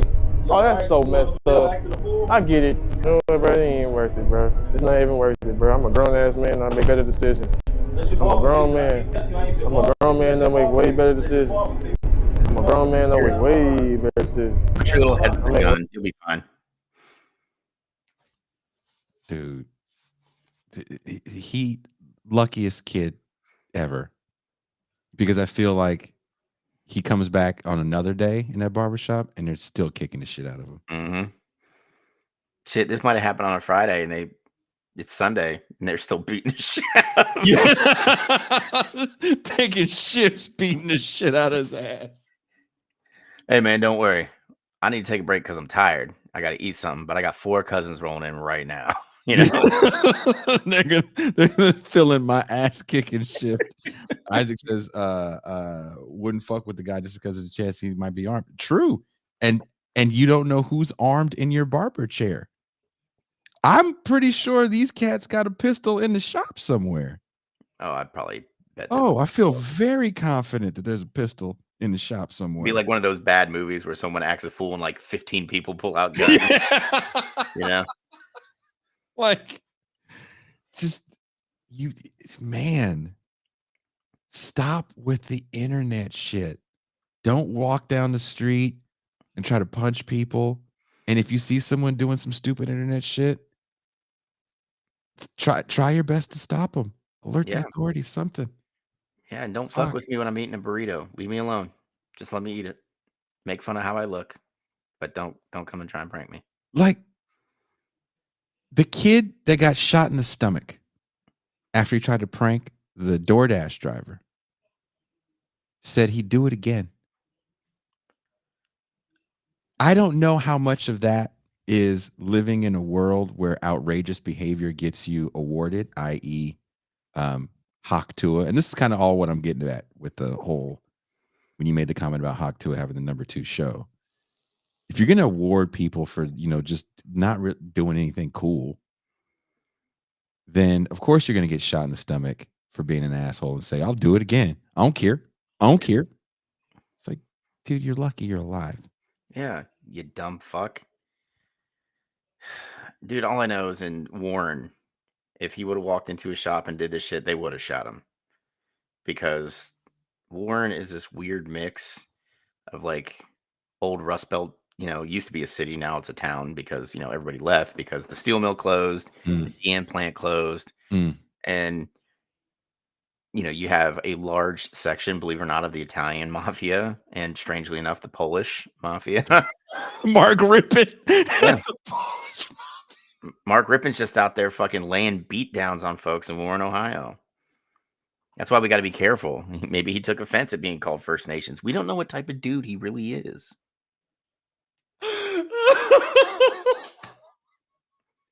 I get a knock at the door. I'm like, Mark Rippon? And then you don't hear from me again. And that's it. That's the last. Yeah. That's the last thing anybody hears. Mark Rippon. Yeah. I wake up covered in bruises. My fingernails are missing, and I'm somewhere in the middle of Poland with no clothes on. I'm like, what the fuck? Why does everything hurt? It's Mark Rippon and his fucking daughter, dude. Yeah, and I get to a nearby town, and I'm like, you guys know Mark? And they're just like, like Baba Yaga, and I'm like, what the First fuck? Nations either? Don't call him First Nations. I've been saying Mark Rippon is First Nations for like 30 years.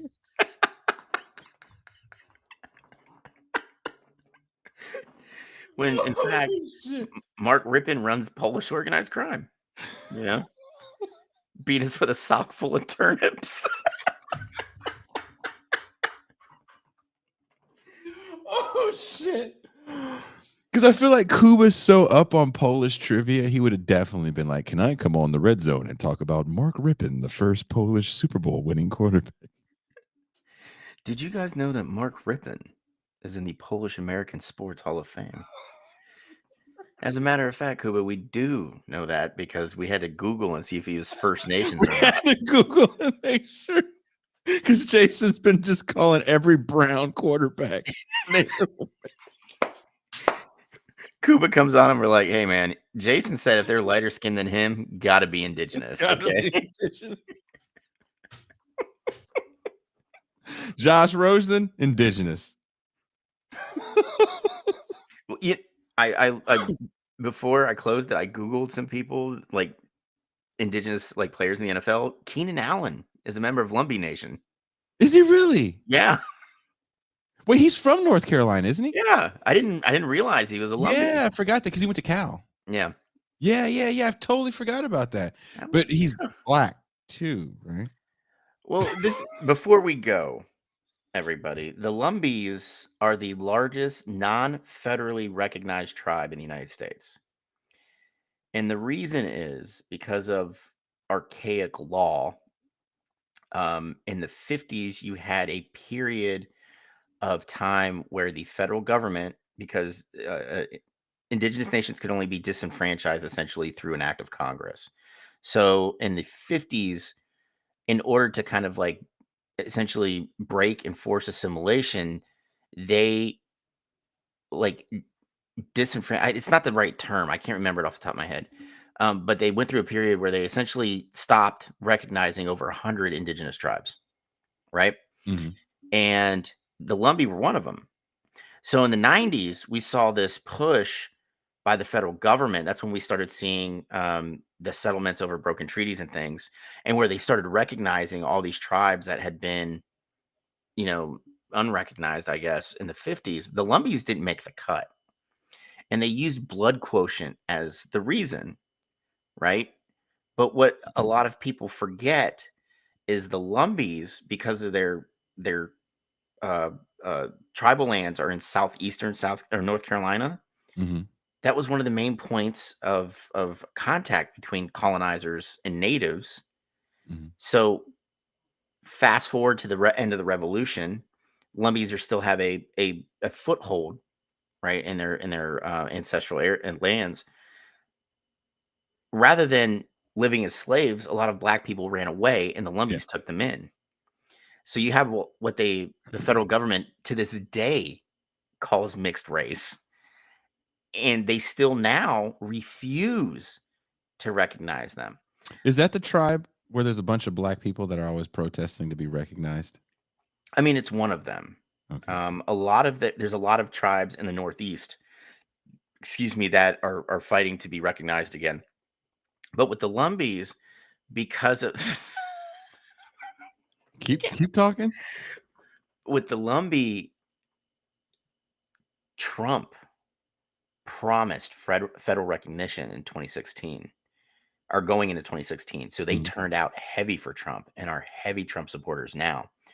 So when we had, which I've seen termed as the summer of discontent, 2017, 2018, Mhm. during the marches, dude, they came out, were throwing like beer bottles and shit at us, bricks.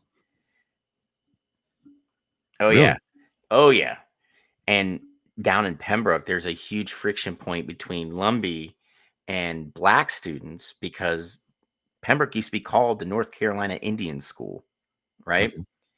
And when they got into athletics, a lot of black students came to campus.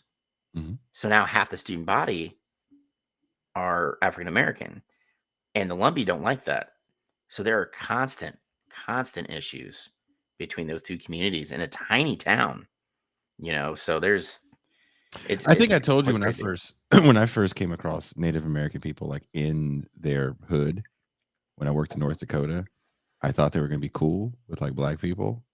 Oh boy, was I in for a surprise. Yeah. I was like, aren't you going to treat me like a Val Kilmer in Thunderheart? I mean, the thing is, it's sad because there are. I mean, you and I are both adults, and we know that there's always going to be like those pockets of people that have biases and racism and all that shit. But the sad thing is like younger Lumbees realize that to actually get things to change, is it Derek Varn?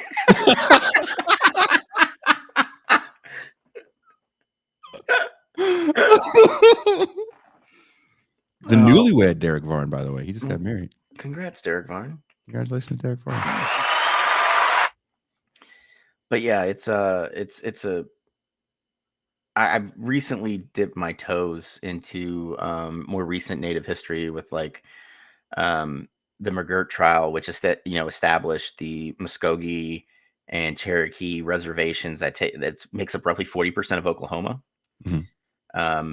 And then the ICWA case, the Indian Child Welfare Act, which is still pending in front of the Supreme Court. So I've been looking a lot into that, and having indigenous children has really made me more cognizant of paying attention to these things, only to make sure that they're going to be okay, and their tribal leadership is doing quite a bit, which I appreciate.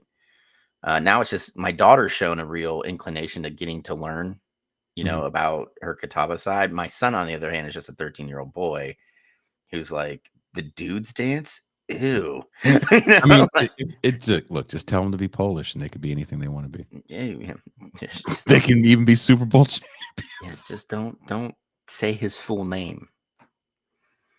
Mark Rippon's the John Wick of the NFL. I feel so bad. You know how you just drop random trivia and shit? You just be wrong as fuck.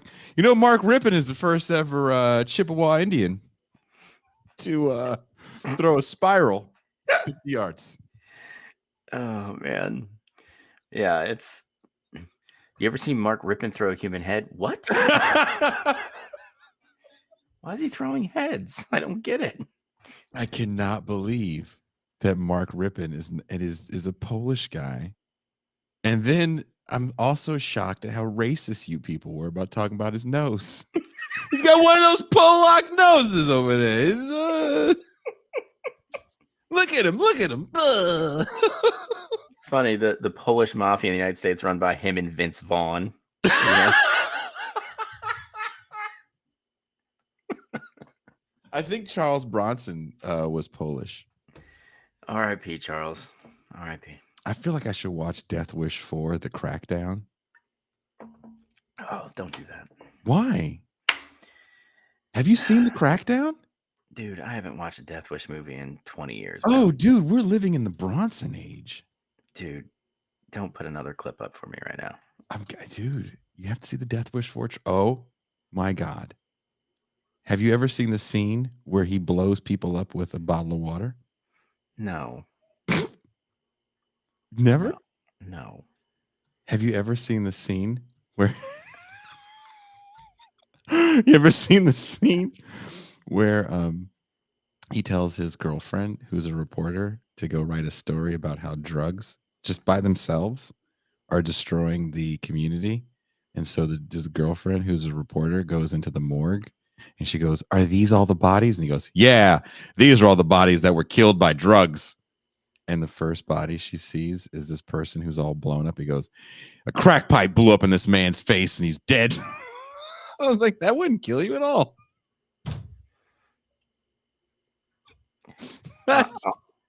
All I'm saying is that totally wouldn't kill you.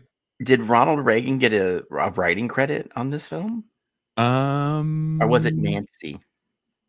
Well, in between her epic throat goat sessions, he was helping write Death Wish 4.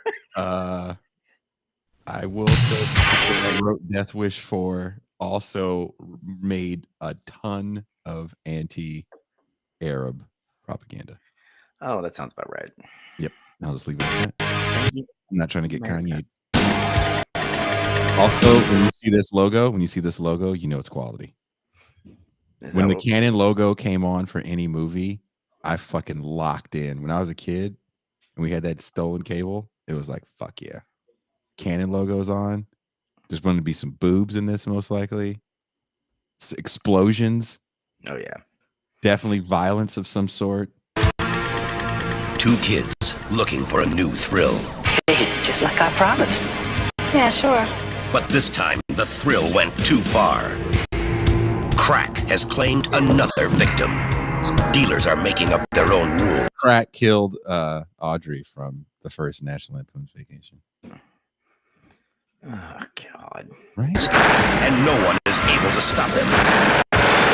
Somebody has got to crack down. Who are you? Dead. Charles Bronson in the biggest death wish ever. They have to be stopped, cousin. Death Wish 4, The Crackdown. Spent a small fortune buying information on the major drug dealers in Los Angeles. I'll handle this my own way, no interference from you. He's working to just... When you're trying to rid the nation of drug dealers, it's always good to open up fire in a crowded roller rink. Yes, that's with this gun. Or use a sniper rifle from the hip. That's not how you just walk around North Carolina carrying a sniper rifle. Can't say I do. You don't just walk around with this. You don't just walk around. No. I mean, I've been to a lot of places where I've been shot at, and I've never once fired from the hip. Nope. Chuck right. Destroy the drug empire.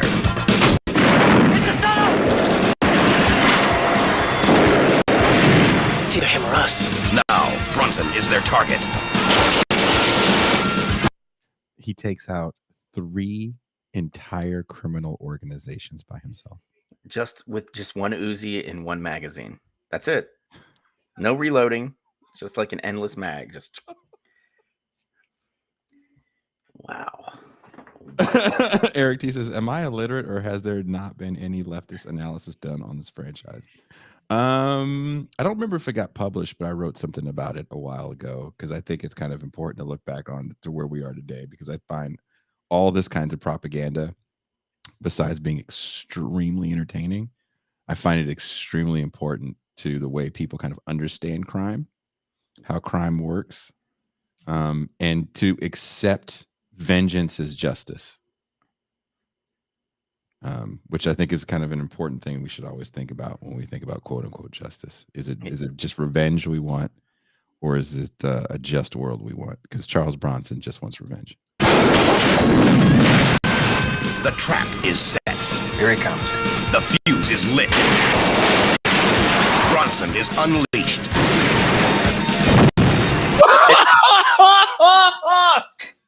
That is not how those work. That is not how those work, Jason. That is not a missile. Man, the screen is white. Man. I'm so upset right now. Mac, I can't even talk. Is there any sodomy involving guns in this one? No, Thomas. You're thinking of Kinjite, The Forbidden Subjects, which came out 2 years later. And yes, that's where the movie starts off with Charles Bronson sodomizing a man with a dildo. But in Death Wish 4, the crackdown, his girlfriend's daughter overdoses on an absurd amount of crack that she got from a drug dealer that looks like one of the guys from Miami Vice. Like, he gave her an absurd amount of crack cocaine. It looks like the enforcer from Mark Rippon's gang.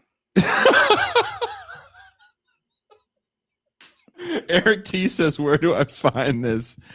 Amazon has, Tubi has all of the Charles Bronson canon films. So that's Death Wish 2 to 5, 10 to Midnight. The Messenger, I think, might have been one. But yeah. So you're telling me that when I have a gun with a grenade launcher on it. Okay, I'm gonna lay a little something on you, Jason. That is a 40 millimeter rocket propelled grenade. That's what that is, technically. Mm-hmm. Okay, even though it's built like a bullet, so it's got a primer on it. There's a firing pin in that grenade launcher that hits the primer. It sets the powder on fire. It projects the grenade. Mm-hmm. Now, here's the thing about that: it has to spin. It has to spin 10 times for the actual explosive to be armed. He was like 4 feet away when he fired that. Do you know what'll happen with that thing if it doesn't spin 10 times? It'll hit and drop. And then now you have to call EOD to get rid of unexploded ordnance. Really? Yes. I had a soldier who forgot that he had a 40 mic in his 203 and fired it into his inguinal area, that spot between like your balls and your upper thigh. And it just sat there and spun on the floor. We had to evacuate the entire fob. Call EOD, and it took him like 5 hours to get out there. So like we had to set up security because we're not behind walls or anything. So we're in full kit. I had just gotten back from patrol, and this dickhead does this. Mm-hmm. And it left like a plate-sized bruise and a furrow, where the round just kind of right through his skin, and then they had to come and dispose of it. They had to pick it up with a robot, take it out into the middle of nowhere, and blow it up with other explosives. So you're telling me I can't shoot a grenade? And I want you to know it explodes like a grenade, so it blows up and out, not like 360 degrees out. The movie ends with him being about that same distance away, and the bad guy has his girlfriend hostage, and the girlfriend gets away, and he's got the thing aimed at the bad guy, and the girlfriend gets away, and the bad guy decides, let me just shoot the shit out of your girlfriend for no reason. And then he kills the girlfriend, and then Charles Bronson blows the dude up like he did the truck. Yeah, that's awesome. That's why you watch these movies, because it's all fantasy.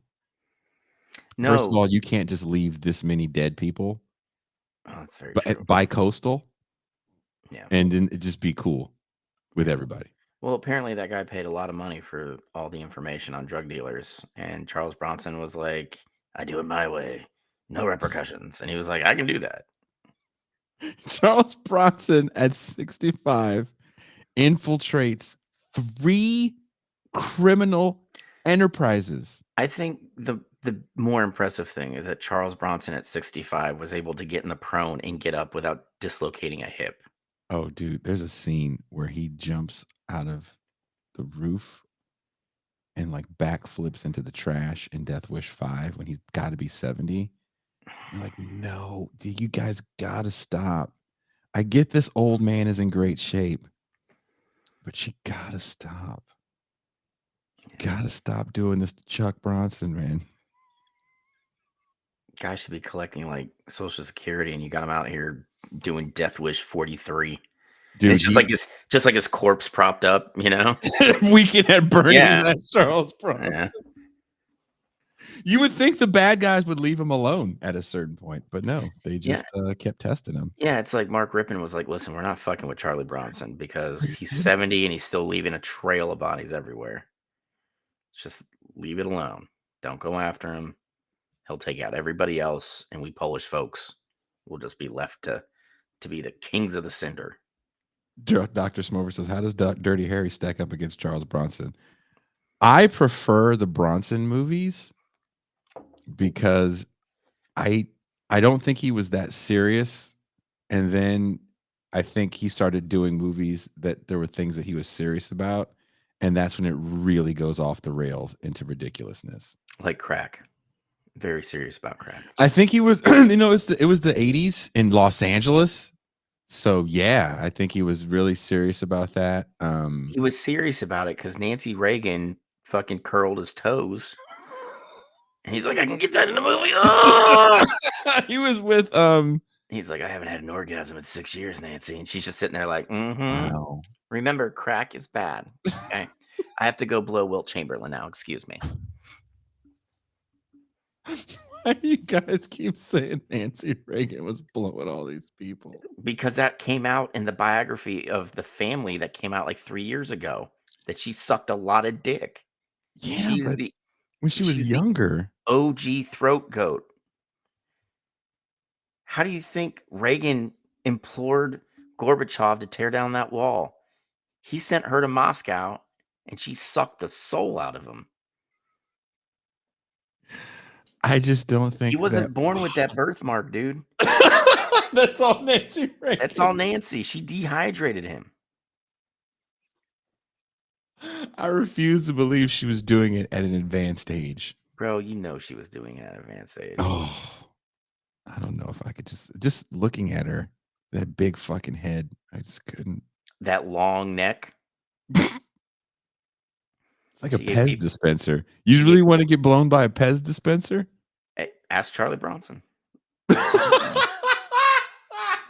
Dr. Claude just said, bruh.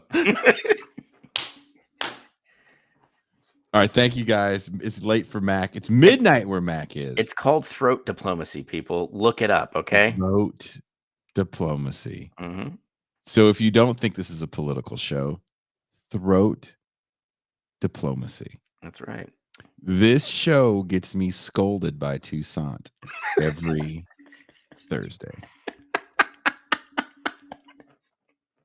The amount of sexism I have to wash out of my mouth every Thursday. Are you done being a misogynist? Maybe. Yeah. But throat diplomacy was really good, Toussaint. I know, how Jason? is that? I'm like, dude, can we cut a clip of throat diplomacy? Yeah, it's pretty funny. Dude, I told her about the play-by-play. She was like, that does sound funny. Dude, it'd be The great. post-game sex press conference. I'm sorry, man. That was fucking hilarious. Dude, we're sitting on a gold mine. That's all I'm saying. And there's like 9 million porn companies now. We can go to one and pitch it. And the novelty itself, I think, will help us grow the business. Because that way we don't have to be like horrible people, and we could that's a funny concept, right? Yeah. Like the post-game after you do it, and then you ask the post-game questions like hella serious. Yeah. You know, like again, I guarantee you, we get this thing off the ground. We could ask Mia Khalifa, and she would come back and do that. Just with the straight faces saying all this shit. Yeah, you know, like mid-scene, we're gonna go down to Mia. Mia, how's it looking down there? Well, Jackson, it looks like you pulled up lame there. Yeah, man, I was going hard dogging. I think I pulled a hammy. You know, we got the backup here. He's pretty good. Young, really young. He's a rookie. Only going into his third scene, but you know, I think we'll be okay. I think we'll be able to pull this off. Well, I mean, any long-term prognosis? Well, I'm gonna go to the blue tent real quick, get checked out. Okay, so Jason Mac, he's gonna go to the blue tent, get checked out. You know, we're probably looking at a couple weeks on that shelf. Back to you. Yeah. Back to you for the fuck off. The fucking bang bowl. Like, come on, man. We got it. That's the show I should have done for. We were not going to do a show Tuesday on election night.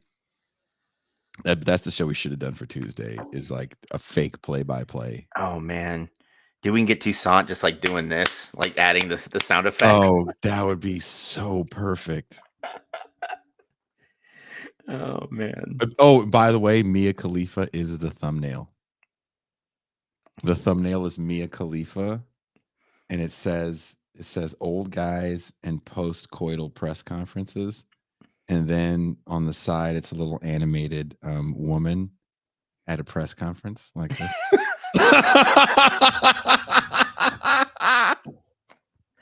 Oh man. So I'm gonna put it up and see what happens. I'm gonna cross my fingers and hope that the good people of this show will all share it with their friends and be like, dude, you guys have to watch this. These guys are fucking ridiculous. They talk about sports. It's fucking ridiculous. Get through the sports ball, and then you get the shenanigans that ensue. Oh, we forgot about Gary the boom mic guy. Yeah. I gotta cut the boom mic guy too. Poor Gary. Oh, what did we say? He was Philip Seymour Hoffman in Boogie Nights? Boogie Nights. Okay, well, you guys just gave me more stuff to do. Thank you very much. I thought I was going to finish this fucking compendium I'm writing for Revol Press, but no. You got to cut more sex play-by-play. I get it. Oh, I forgot about Gary the Boom. And I've decided we're going to add to Gary's backstory a little bit. He went to USC film school because his dad His dad's alumni? Yeah, his dad's alumni. So he got legacied in. He actually went with Lori Laughlin's kids, you know, the ones that were supposedly rowers, but they're just internet influencers. Do you remember that? Mm-hmm. That was a great documentary that nobody cared about. Yeah, that was really good. I love how Felicity Huffman went to jail for like 13 hours and came out looking shook, just like, oh God. Didn't the parents go to jail for a minute or something happened? Felicity Huffman was also in on it. She was in like Desperate Housewives. She's done like a lot of like big shit. But I thought Uncle Jesse's girlfriend went to jail for a minute. Yeah, I think she did for a little bit, yeah. But like they went to white collar prison. Give me a break. Gary went to film school It's federal crime. Yeah. If you're not William H. Macy and Boogie Nights, you're winning. That's true. He's the one that killed himself, right? Yeah, because his wife was fucking everybody. Not on the clock. Not on the clock. Definitely not on the clock. Yeah, definitely on the cock, but off the clock. Oof. Yeah. Oof. That's worse. Like one of the scenes that stick out, like I can't remember the name, but it's like, "Will you stop fucking my wife?" And he's just like, "No." Oh, you think COVID? Mercutio says he thinks COVID shortened their jail term. I don't remember. I wouldn't be surprised. I was just shocked that they got caught, because what was interesting was they were rich, but there's a difference between the people that buy buildings. Like, what was Trump's son-in-law's name? Kushner. And people that have to pay. I mean, they were still paying an absorbent amount of money to go into the side door. Yeah. But I just felt bad for like all the actual rowers that couldn't even get a spot on the team because Lori Laughlin's kid was supposedly on it. Don't feel bad for a fucking rower. That kid's got crazy money. Yeah, he's okay. They were friends with Gary. So Dennis Moody says, "What the hell did I stumble into?" Well, Dennis, you're coming into the end of a fantastic show. Ooh, Dennis, you missed all of the scat talk. You missed the fact that I did sell out to Big Bidet. Yep. You missed the fact that I did a massive racism that Mac is not a part of. Mac is not a part of my racism. Mark Rippon is not Native American, and he is indeed Polish. And he runs the Polish mafia. Don't fuck with Mark Rippon. Basically. No, don't fuck with. I mean, you can, but you're taking your life in your own hands. You're Dennis. We don't even know you like that for you to be feeling that frisky. Don't. And all I'm going to tell you is his daughter, for a white woman, has a pretty nice ass. I thought she was Native. I was wrong again. Yeah. I mean, that kind of goes without saying there.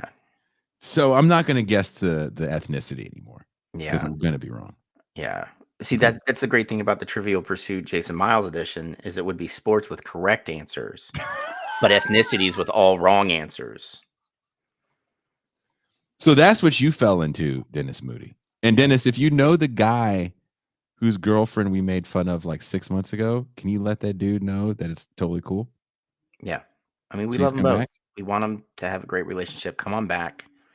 And hey, better yet, as a peace offering to this man and his partner, we would like to be the first to call one of their sex acts. We can bring our own equipment.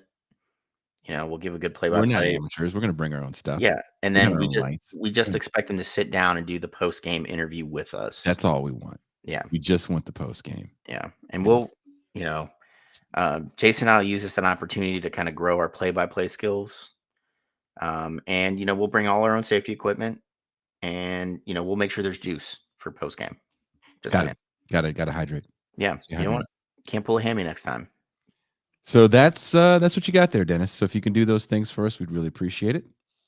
And hope to see you next week. Dr. Claus said, "Hey, yo, Rippon's dog."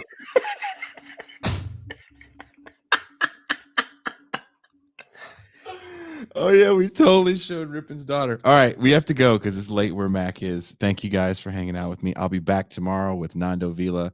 We'll be talking about a really, really cool documentary that I think is very, very relevant to now, especially for people that are really engaged in electoral politics. I think there's lessons to be learned from this documentary. It's called The Ecuadorian Candidate. I believe it's available on Tubi and Amazon. I couldn't find it on Tubi, maybe because I'm in Mexico. Maybe you guys will find it, but please check it out. And on that note, wait a minute. We are